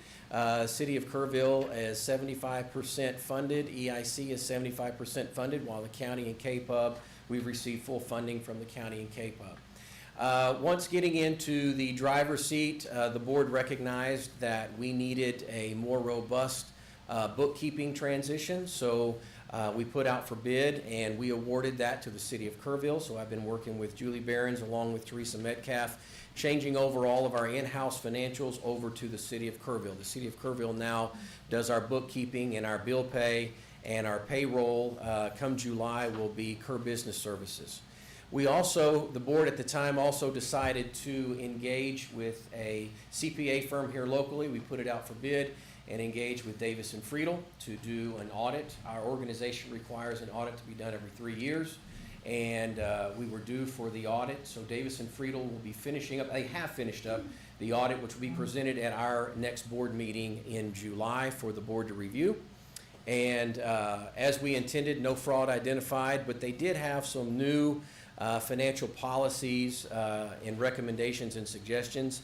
And I would like to say that the board was already on top of that, and we were making those recommended changes prior to the audit. Business development activities, as you'll see, I know you talking about Youth Event Center, appreciate all the effort put into that. That's one of the quality of life projects that we look within economic development. It is, whether you can quantify it, a youth event center that we know, Commissioner Holt, in the past, as glorious as the facility was, we want to get it back to that state.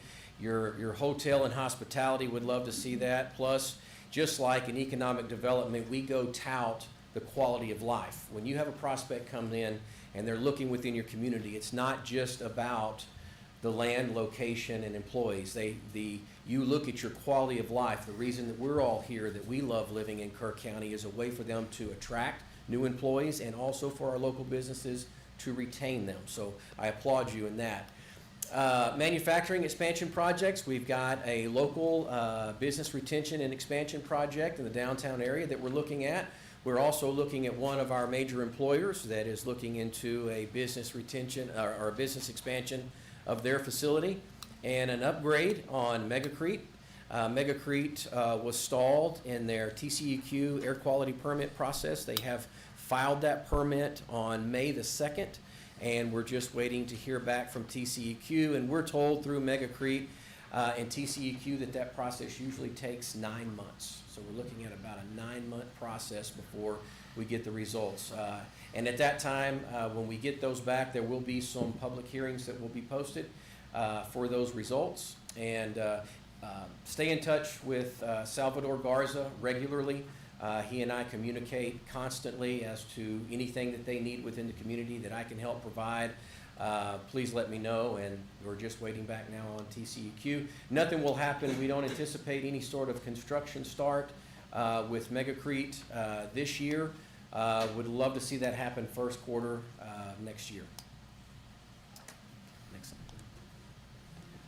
Strategic collaboration. This is where we were talking about between the city and the Kerr EDC, defining roles and responsibilities of how we help one another when we get a call for service, whether it be from an existing business or a new business wanting to move in.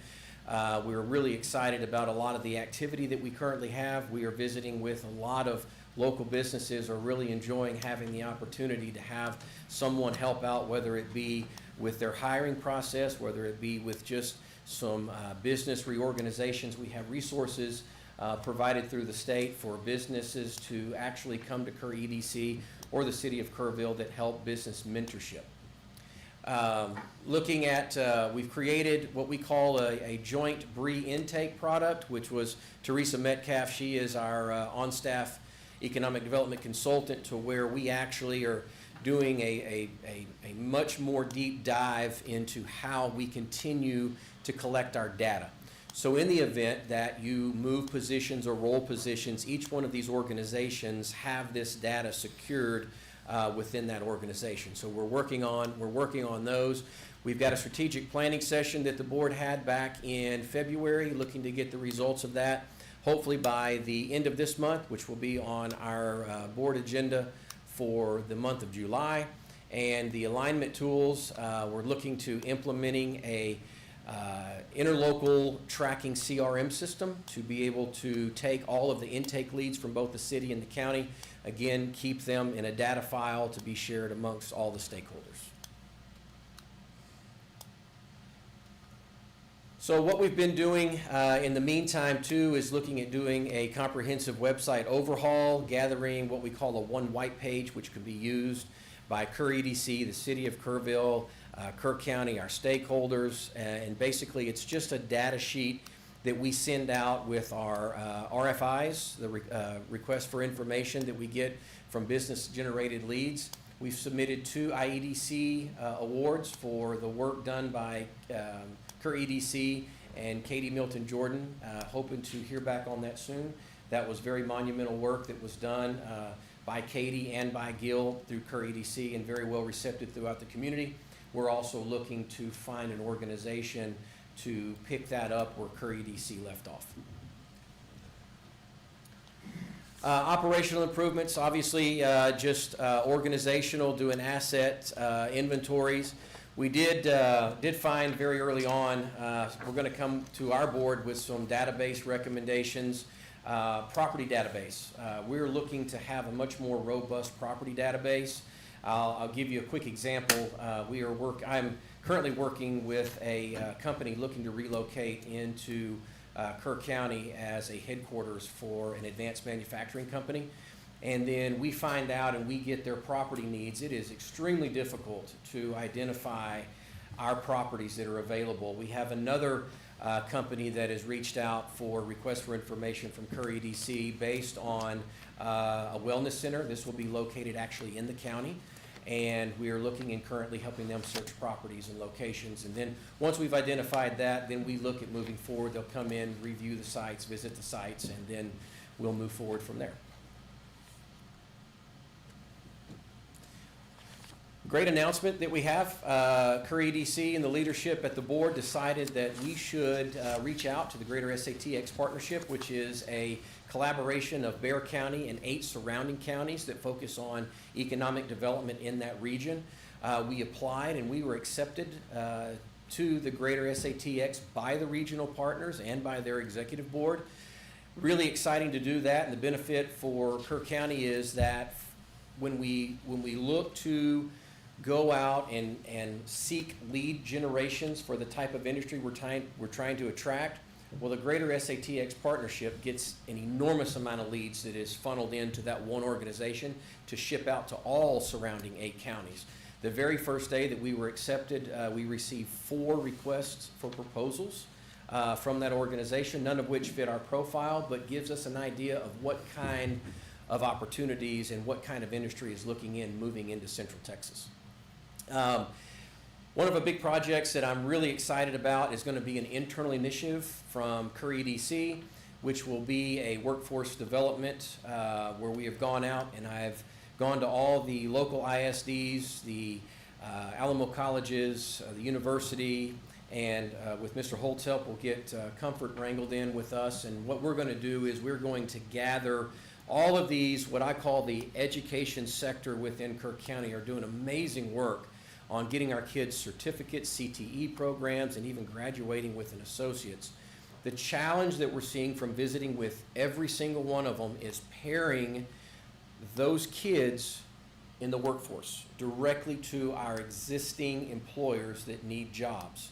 So with the help of our board and all our board's resources and Mindy with the Chamber of Commerce, we're going to have a educator on one side, and in the center we've identified Alamo, Workforce Solutions Alamo does have existing funding for us to help fund some of these jobs to the employer. If the employer agrees to take on an intern or to hire one of the employees, up to at least 90 days, the state of Texas will pay the complete wage of that intern.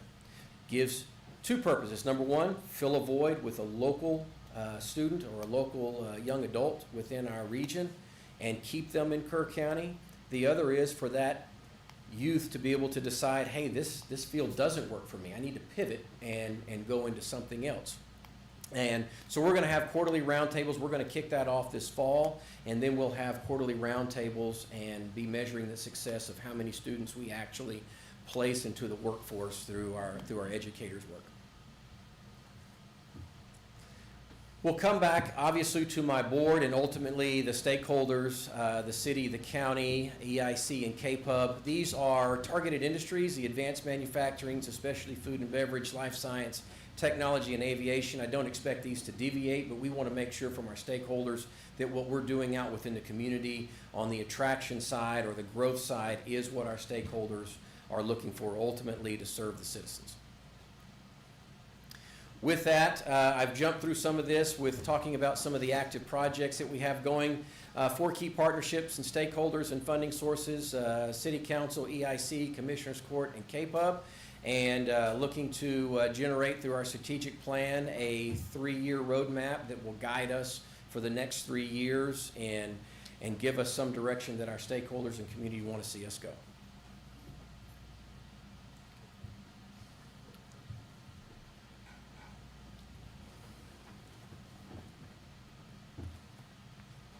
I think we're done there, yeah. Yep. Okay. We're good. With that, I'll open up any questions to the board. Good presentation. Yeah, thank you. Thank you. Appreciate Good it. update. Thank you.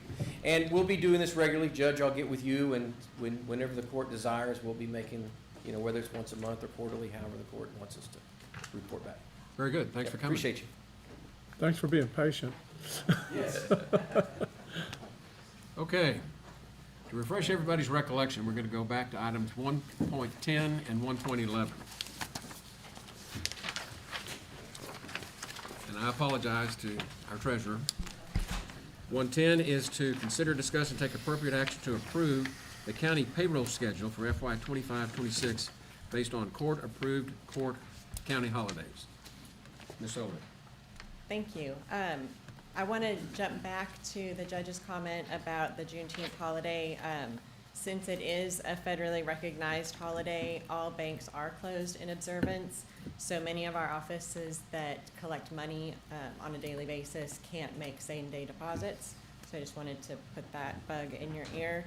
And then moving forward, in 2026, Juneteenth falls on a payday Friday, which means with banks closed, we will have to pay the employees on Thursday instead of Friday. And then what you have in front of you actually moves up the time frame for us to be able to process payroll in time for that. So I only have one option for you. And it has the Juneteenth holiday in there because we don't have another option. I'll make a motion that we approve the county payroll schedule for fiscal year 25-26 based on the court-approved county holidays as presented by our treasurer. I'll second. Got a motion and a second. Any discussion? Those in favor, raise your hand. Unanimous. Item 1.11, consider, discuss, and take appropriate action to authorize a nominating committee to seek nominations and submit an application to the Kerrville Chamber of Commerce for a county employee to participate in the Kerr County Leadership Class 25-26. Application fee to be paid out of the current year's budget. Ms. Oldham. So this is something that we've done every year for the past, this will probably be the 10th or the 11th year. The nominating committee has been historically myself, the county attorney, and the HR director, and I've spoken to them, and they're willing to be on that committee again this year if that's what you guys want to do, and if you want to put forth an applicant for leadership. And it's all these dates that you have to go to, It's a commitment that's made, yes, to go to all those dates. I think you can have 6, one 7, absence. 8, 9 days, a little Yeah. more than that. No more. It's a very comprehensive program. It Very is. good. It's monthly. It's one Tuesday a month for 9 months. I highly recommend it. I speak at it almost every year. Mhm. I think I missed one.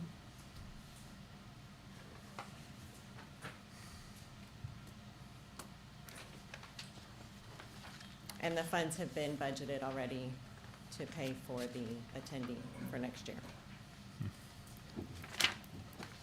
I want to make a motion to authorize a committee to seek nominations, submit application to Kerrville Chamber of Commerce for county employee, participate in that Kerr County Leadership Class 25-26. And the committee to be 3 people. HR director, county attorney, and treasurer. Very good. We got a motion and a second? I'll second. Did you already have one? I don't know. No, we didn't. We did that. Thank you. Any discussion? Yeah, what type of person will we be sending to this? Well, Well, we sent her. Well, she already goes to 50 of these a year, doesn't she? No, but I'm sorry? historically, No. yeah, I saw that as department heads and. Who all have we seen in recent years? Yeah, Trying to remember. that's why I'm curious. I mean, who would we be sending to this? New employees that don't know much about? It's generally a department head or an elected official, or maybe their first assistant in their office. Okay. Yeah. Yeah, I mean, I'm just, when you're looking at leadership, I would think you would be looking at trying to bring up leadership. Maybe I'm looking at this wrong. Could be.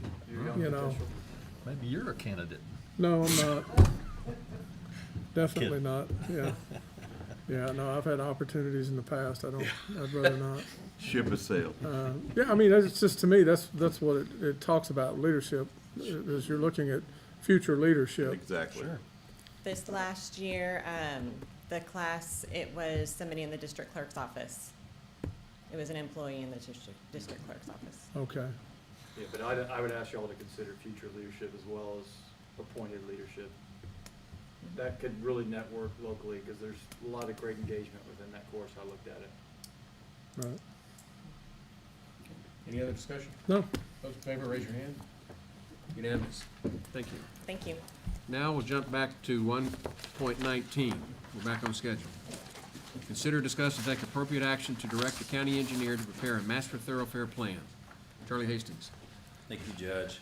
Visited with Commissioner Harris on this the other day, and Jones, and with our road and bridge administrator in my department.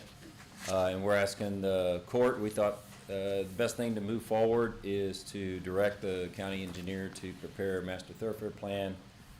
Probably have it ready in about 6 months. Yeah, for the future, I think this is very important. So I'm gonna move for approval. Second. Charlie, you might explain to him what that means, what it would look like. Sure. We've never had one that I've seen. I've seen some folders here and there. I've seen some attempts. I've seen a map or two in the office. But a master thoroughfare plan for the county obviously would identify corridors where there are needs, whether the needs are for safety, are they for having a secondary way to get across the river, because sometimes bridges go out,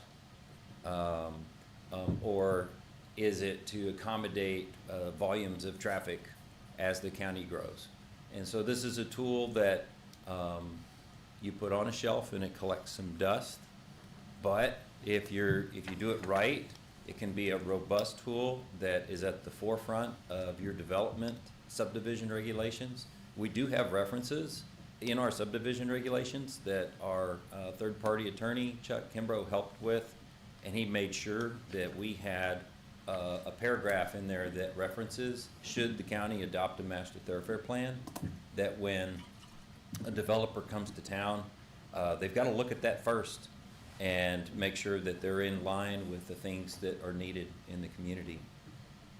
So there would be public hearings, there'd be opportunities for public input. Sure. We're gonna do it the way you would normally do a master thoroughfare plan. The result of this, all I want from this is a map. That's all I need. A map with corridors. You don't have to have specific alignments, but you do need to identify a swath or a corridor where an alignment could go somewhere in that. That's the, in my opinion, the better way to do it. For example, precinct 4, which is 2/3 of the county,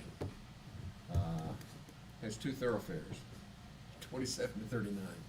That's it. You got 41 going across. We have no thoroughfares between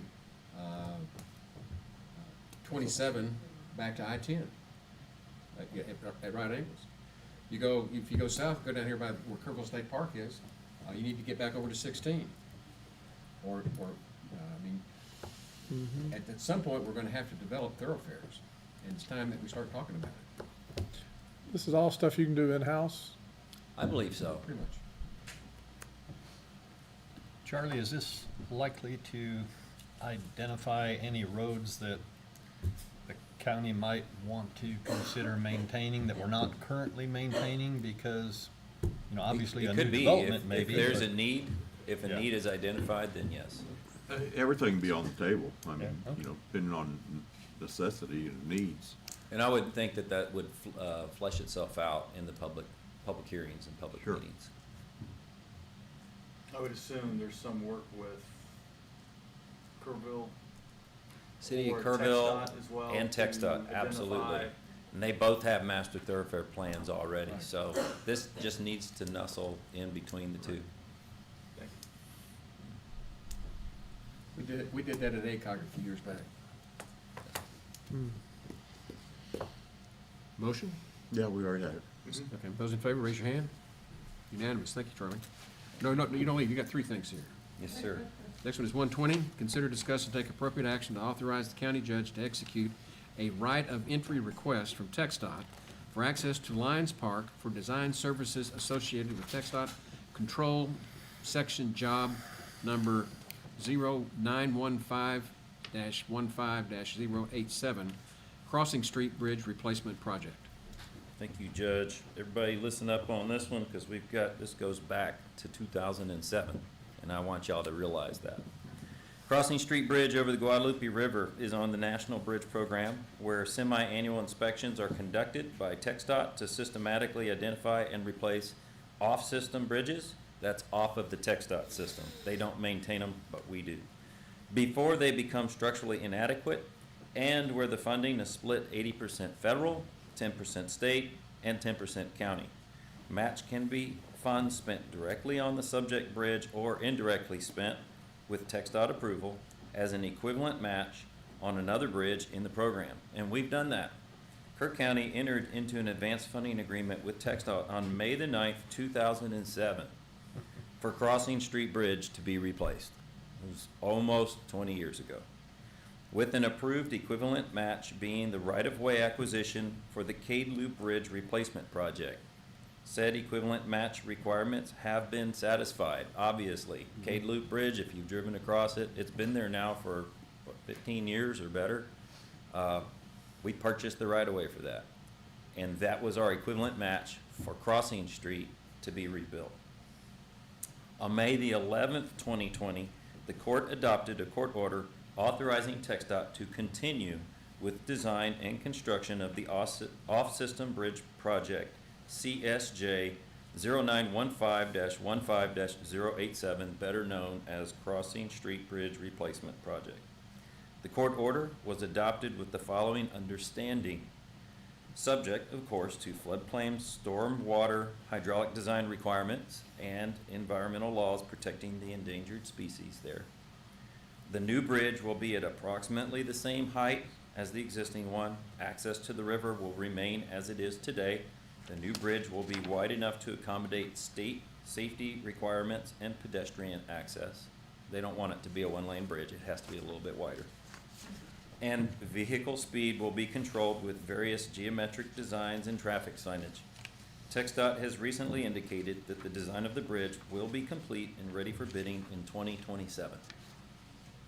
Attached is a right of entry request from TxDOT for access to Lions Park for design services associated with the project. They just want permission for their people to go out there and survey the area, etc. County engineer requested the court to authorize the county judge to execute a right of entry request from TxDOT for access to Lions Park for design services associated with TxDOT control section job, that's CSJ number 0915-15-087, Crossing Street Bridge Replacement Project, Precinct 2. I'll make a motion to approve as presented. Second. Got a motion and a second to approve the right of entry request as presented. Any discussion? Those in favor, raise your hand. Been a long time Unanimous. coming, I tell you. 1.21, consider, discuss, and take appropriate action regarding an amending plat for Pecan Valley subdivision, Lot 7A, 7B, and part of 8. Charlie Hastings. This proposal adjusts boundary lines between existing lots. No new lots will be created. Lot 7AR will be 2 acres, and Lot 7BR will be 4.03 acres. Frontage for both lots will remain on Pecan Valley Road. County engineer requests the court consider, discuss, and take appropriate action regarding an amending plat for Pecan Valley subdivision, lot 7A, 7B, and part of 8, volume 4, pages 197 through 198, precinct 2. That does not trigger the model No, sir. No. No, sir. two They've lots got less than three, five. they've got three parts of lots, and they're combining it into 2 and adjusting a lot line in between the 2. Okay. So it's not a subdivision, it's a lot line adjustment. Yeah. Motion? I'll make a motion to approve as presented. Motion and a second to approve amending the plat for Pecan Valley subdivision as presented. Any discussion?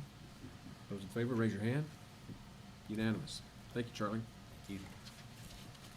Next, item 1.23, consider, discuss, and take appropriate action for Commissioners Court approval of a general contract with Cabin Kings for multiple covers for Spur 100 parking and Ingram Yard fuel tanks, and have the county judge sign the same. Ms. Hoffer.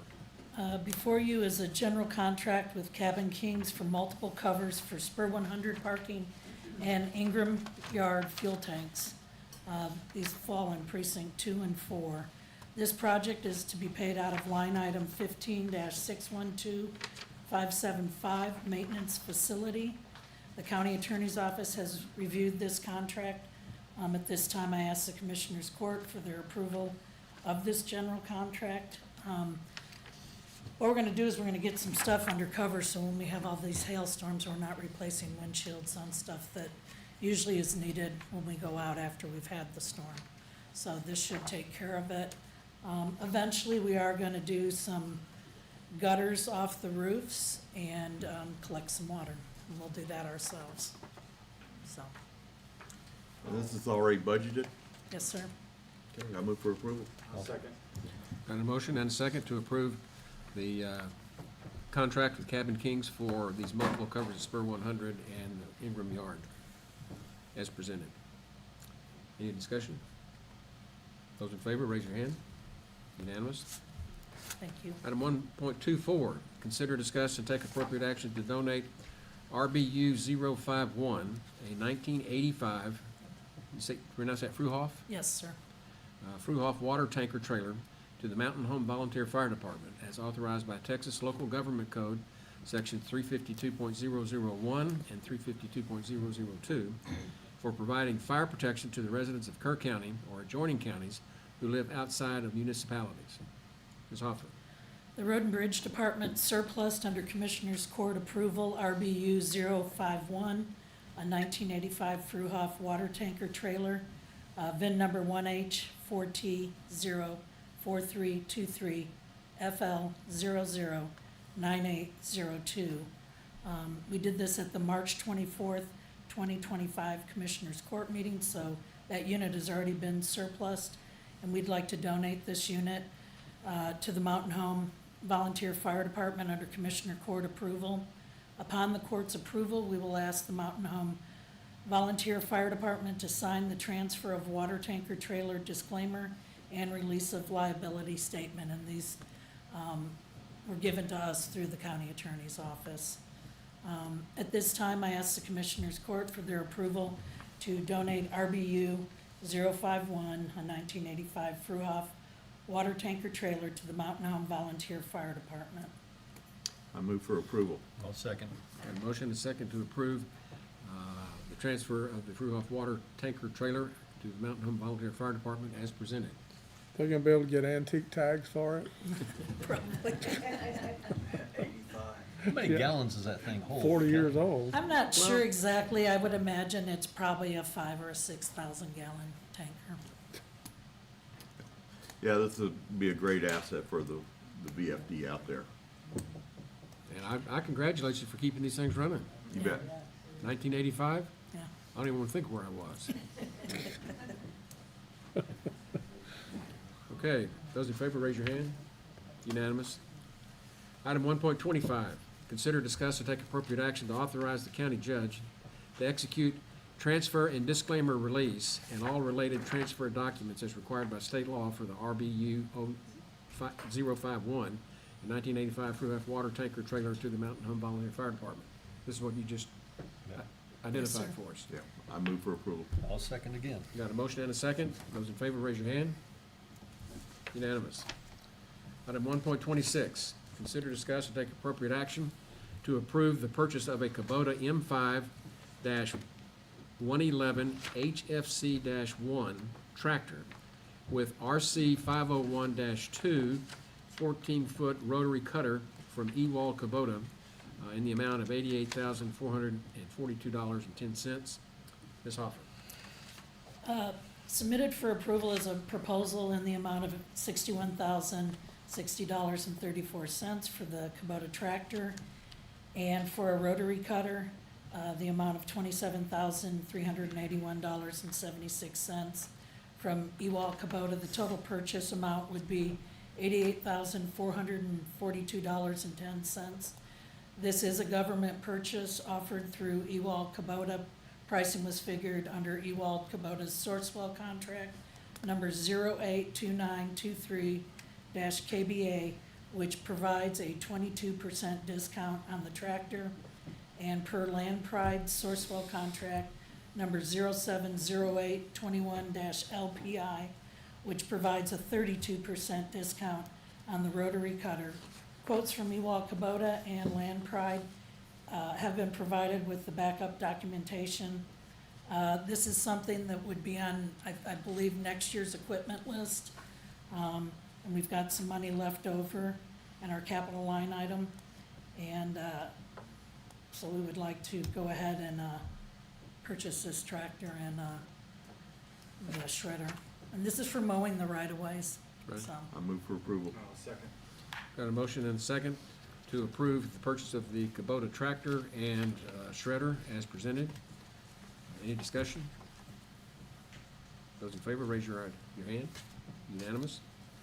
Item 1.27, consider, discuss, and take appropriate action to approve the purchase of one 300-gallon PSD ice herbicide skid from Wiley Manufacturing in the amount of $9,879. And two, a TH7X20 tilt deck trailer from Back 40 in the amount of $8,198. Ms. Hoffer. These items had not been included in our forecast of future capital purchases. We will have a little bit of money left in that capital purchases, and the county auditor has basically said we need to zero out that. And then we'd like to take some of the money from our auction, equipment auction. $100,000 of it is gonna go towards the upcoming fiscal year to help fund our budget, and then the remaining 200 and 701.24 cents, we would like to take it out of the equipment auction fund. Okay, I move for approval. Second. Got a motion and a second to approve the purchase of the PSD ice herbicide skid from Wiley and a tilt deck trailer from Back 40 as presented. Any discussion? Those in favor, raise your hand. Unanimous. Thank you. Thank you.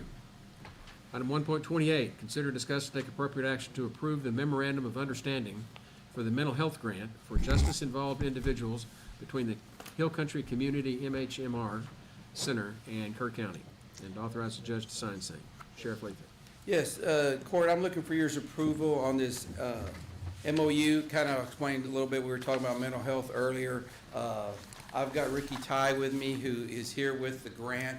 What this is, we started on this about a year and a half ago, actually, and it's a grant that went out to six different counties at a little bit over $1 million.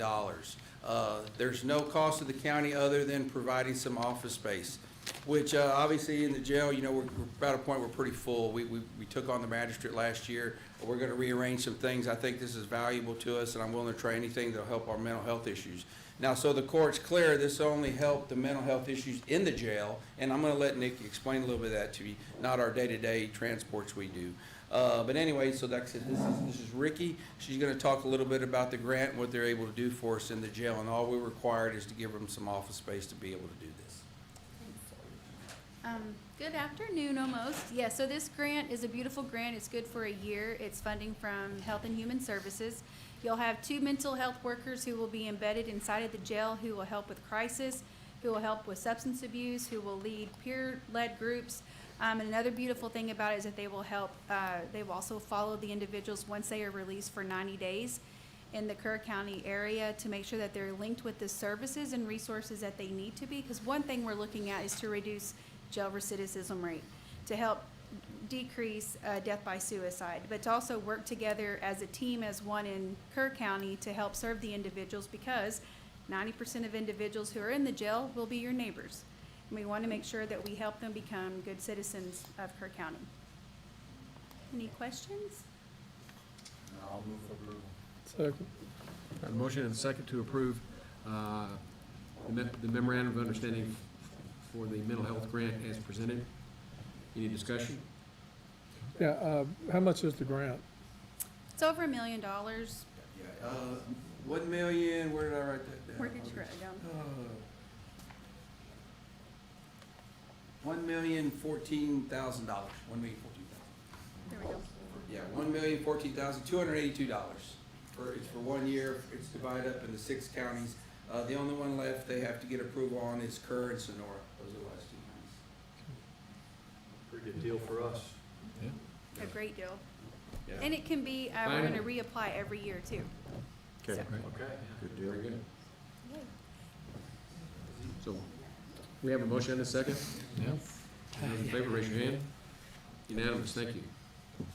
Item 1.29, consider, discuss, take appropriate action to approve the 3rd amendment to the tower license agreement with Crown Castle and authorize county judge to sign same.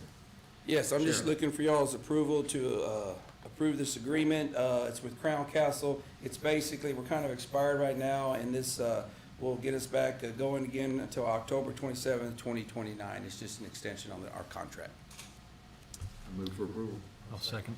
Got a motion and a second to approve the 3rd amendment to the tower lease agreement with Crown Castle as presented. Those in favor, raise your hand. Unanimous. Thank you. Item 1.30, consider, discuss, take appropriate action to surplus a chair from the treasurer's office. Yes, the treasurer has a broken chair in their office and they're looking to surplus it. No, you need to keep it. I move for We need to approval. discuss this. Second. There you go.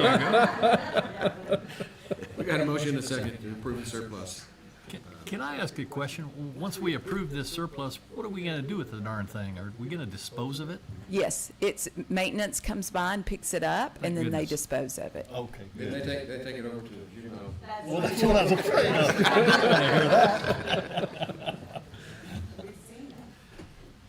There's too much stuff in the juvenile Yeah, all those detention. in favor, raise your hand. Item 1.31, consider, discuss, take appropriate action to reappoint Robert Newman for the Kerr 911 Board for an additional 2-year term. Yes, Robert Newman's been a valuable board member according to our 911 folks, so I move for approval.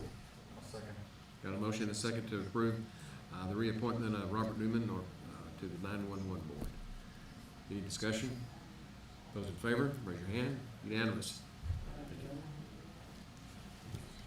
Item 1.32, discussion regarding proposed department requested budgets and tax rate. I put this on the agenda for each Commissioners Court meeting we have until we actually get a budget. So this is an opportunity, if anybody wants to talk about the budget, tax rates, any of that stuff, this is the opportunity. This is the public hearings. Too early. Yep. Well, the auditor and I have discussed it, and we have met, and are, we'll hope to start having some preliminary stuff here probably within the week or so. Heavy lifting. So will Yeah. that be a document that the public will have access to, your first proposed budget? The recommended budget thing comes out for July 13th.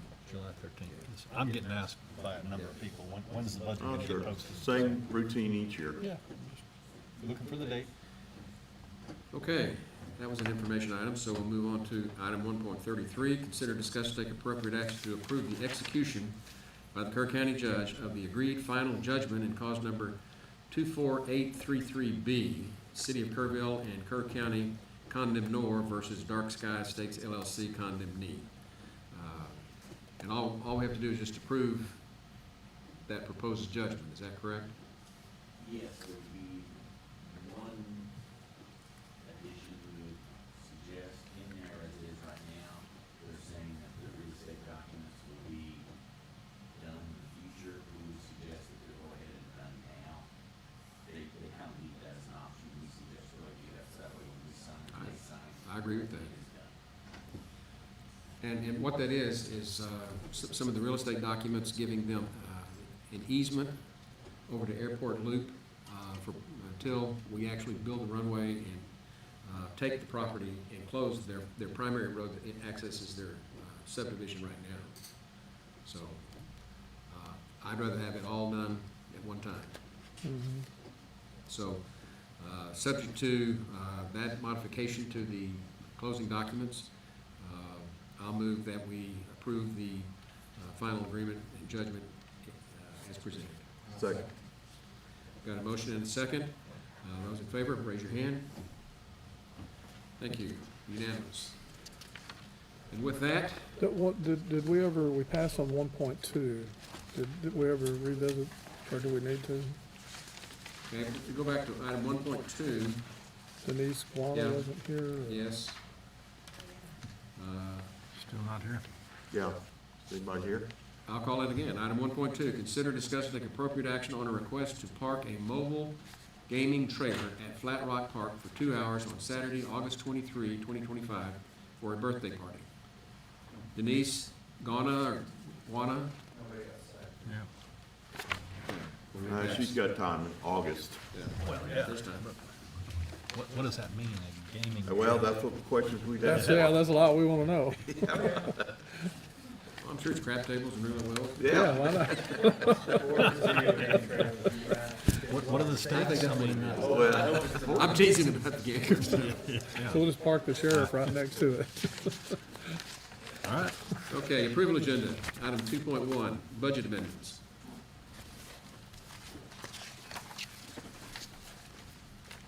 Yes, you have before you line item budget adjustments.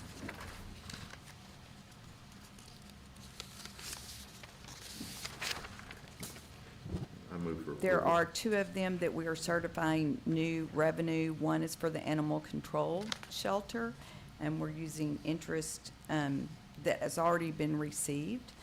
And then on the last one, it's insurance proceeds from vehicles.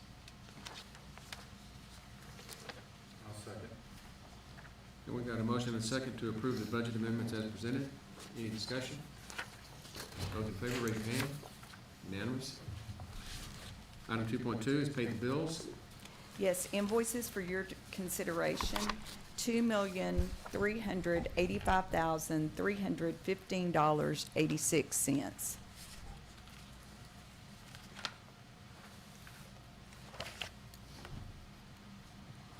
Motion to approve. Got a motion and a second to pay the bills as presented. Any discussion? Those in favor, raise your hand. Unanimous. 2.3, late bills. There are not any. 2.4, auditor reports. Yes, we have completed the internal audits on the tax office and Justice of the Peace, Precinct 3, and we're asking that you accept the reports. Move for approval. Got a motion and a second to approve the auditor reports as presented. Any discussion? Those in favor, raise your hand. Unanimous. 2.5, accept monthly reports. Yes, for May 2025, County Clerk's Trust Account, County Clerk Nadine Alford, Environmental Health and Animal Services, Director Reagan Gibbons, Justice of the Peace, Judge J.R. Horn, Precinct 2, County Clerk's Office, County Clerk Nadine Alford, County Treasurer Tracy Sullivan. I move for approval. Got a motion and a second to approve the monthly reports as presented. Any discussion?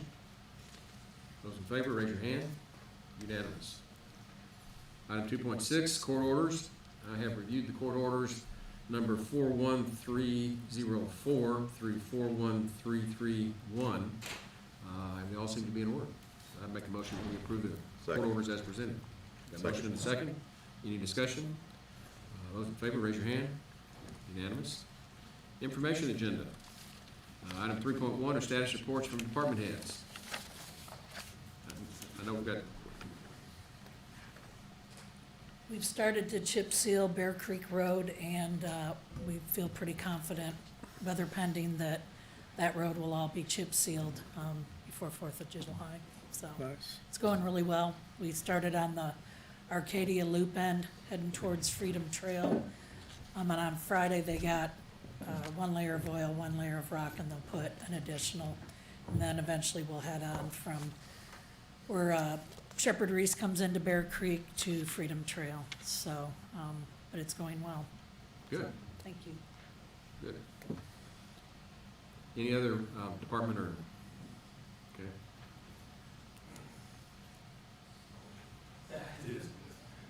Good morning, Court. I wanted to give, first of all, I'm going to shout out to the Air Force, aim high, go blue. You guys rock. As you guys are aware, we have undergone the biggest sophomore migration this county has ever faced. And we have done it successfully with minimal impact. Now, I say that. Today, we are in cleanup mode. And when I say that, I'm talking about final permissions, getting access to your proper shared drives. Email has been a thing with passwords. So all of that, in the grand scheme of things, very, very minor. I cannot be more proud of the team that I have on my staff: Scott Lambert, Matt Comer, Charles Lemur, I screwed that up, and then Tyler Sutton. Our vendor came out with a great squad of guys to help us with our migration. We buzzed through the Sheriff's Department complex. I'm including the annex on that as well. 200 computers we had to touch and migrate over there. That was Friday night. Saturday, we came in, a full day Saturday, again, 200 computers, all migrated in the course of 2 days. Sunday, we started our cleanup actions with shared drives and permissions. We still have a ways to go, we know that, but that was expected. But all I have to say is, wow. Any questions? I'll just say job well done. I'm going to point out that I was here fairly late Friday night, and somewhere about 8 o'clock I called because I had a problem getting access to email. Yes, sir. And amazingly, somebody answered the phone, and they were in my We were office still there late in a Friday few was- minutes and sorted me out, so I was up and running. Yeah, And we I had the same problem Sunday morning after church when I came by. And again, the guys were here. So I know that was a lot of hours for your guys, but I, for one, am awful glad they were there. So Yes. thank you. Job well Our done. help desk tickets this morning have been flooded, but again, Sure. that was expected. But yeah, long hours Friday night. We didn't leave here until 10 o'clock, and we were still fielding phone calls throughout the night. Can imagine. And we started early Saturday morning, went well throughout the afternoon, and back at it again on Sunday. So it was a Herculean effort, something that rarely happens. Usually when a corporation does something like this, they shut down for a week. We kept live operations going. That was great. I came in at about 6 o'clock and had some issues and called, and Tyler and the guy from, one of the guys from the company were there like in 10 minutes this morning. So It's impressive. awesome. Good stuff. Okay. One question though. Yes, sir. All right, now this was kind of leading up to, but when is the big Microsoft 360 migration going to happen? What's the latest timing on that? July 21st and 22nd, and that should be a flip of the switch compared to what we have done here today. I hope so. That'll be good. Yes, we've already been well in the planning stages of that, but that is, yes, our next area of focus. So, Very well done. thank you, sir. Good job. Okay, We've got a quarterly report from Public You Relations. got, oh, I'm Oh, sorry. let's go ahead. No, I'm sorry. You're good. Go. No, I was just interrupting. Don't panic. I know. Yeah, you've been waiting all day to get up here, Lisa. Yeah. What time is it? Is it afternoon yet? Mason? Keep them going. We even have personalized copies. Well, We don't normally get that. Are they all gonna say something different? Ma'am? don't worry, we're not gonna go through all of it. Oh, come on. No. You have, hello. Good morning, still, what's left of it. I'm gonna keep this as brief as possible. You have 3 handouts that I've given you. The first one is based on a webinar that I attended. It was by TAC, the Core Leadership Legislative Group. And it offers some media tips and tricks for county elected officials that I thought you might guys find useful. The second one is the quarterly report that I was supposed to give back in March, but I was sick that day. You'll notice that it's very, very detailed, and I did that on purpose so that the newly seated commissioners would kind of get an idea of what I do. I didn't do that for this one. This one I wanted to focus primarily on the issue of accessibility. I don't know if you guys know this or not, but last year, the Department of Justice came out with a final rule on Title II of the Americans with Disabilities Act, and it addresses online accessibility. And that's going to have a far-reaching impact on the county as far as its online presence that goes from our website to our social media page. And it addresses everything from, it lays out technical standards that we have to be in compliance of by April of next year. I know that's a lot. Have y'all heard of that at all, or? I'm vaguely aware of it. Vaguely aware, okay. It's a very comprehensive ruling that it's going to have a far-reaching impact on how the county produces information online, as far as downloadable documents, just even pictures that we have online, we have to now enter alt text so that visually impaired folks who have scanners, it'll read to them a description of the photo. That kind of, I mean, it's going to affect everything. Point size, color contrast, all that stuff.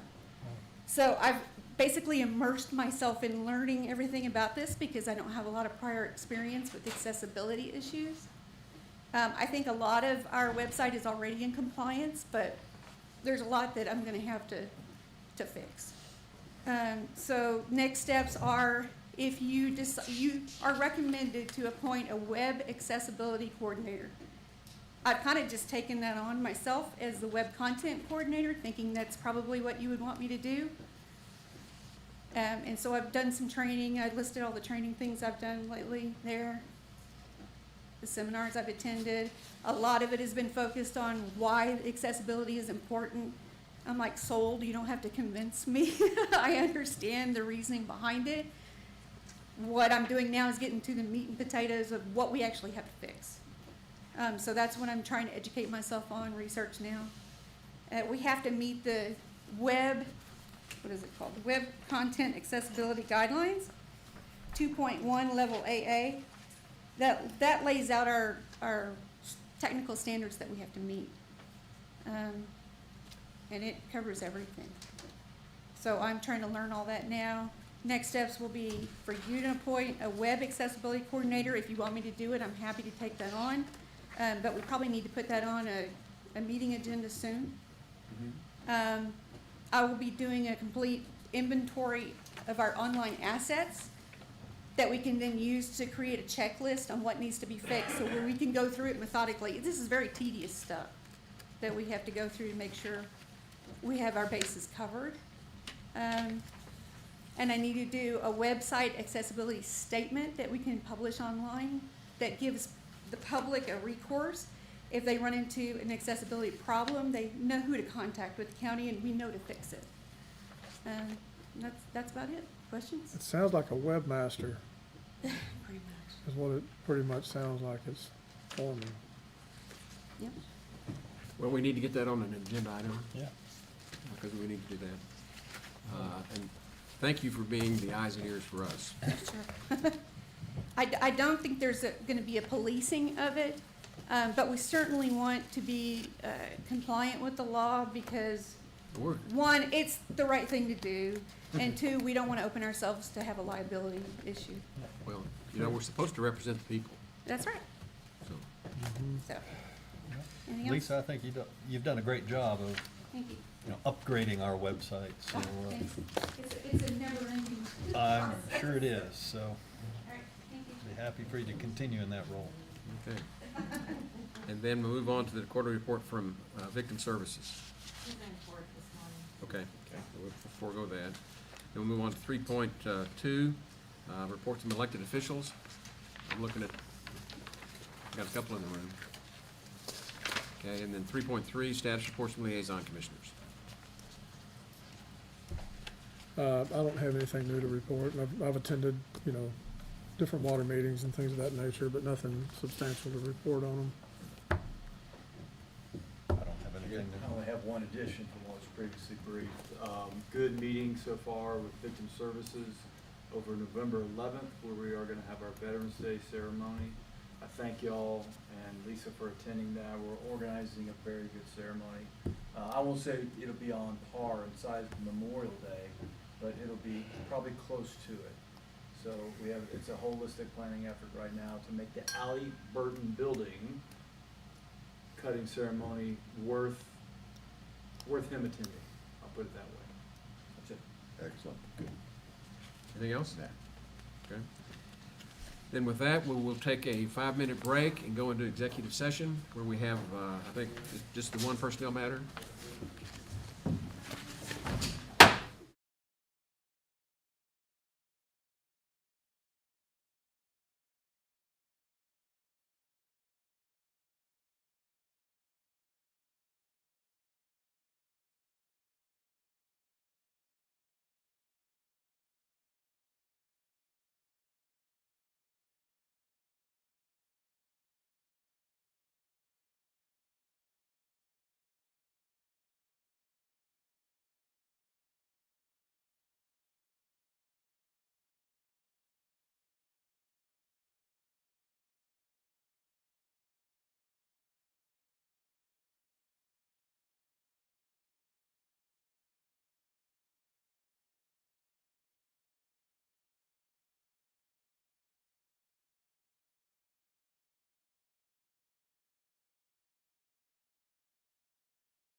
and Commissioners Court is back in session, out of executive session.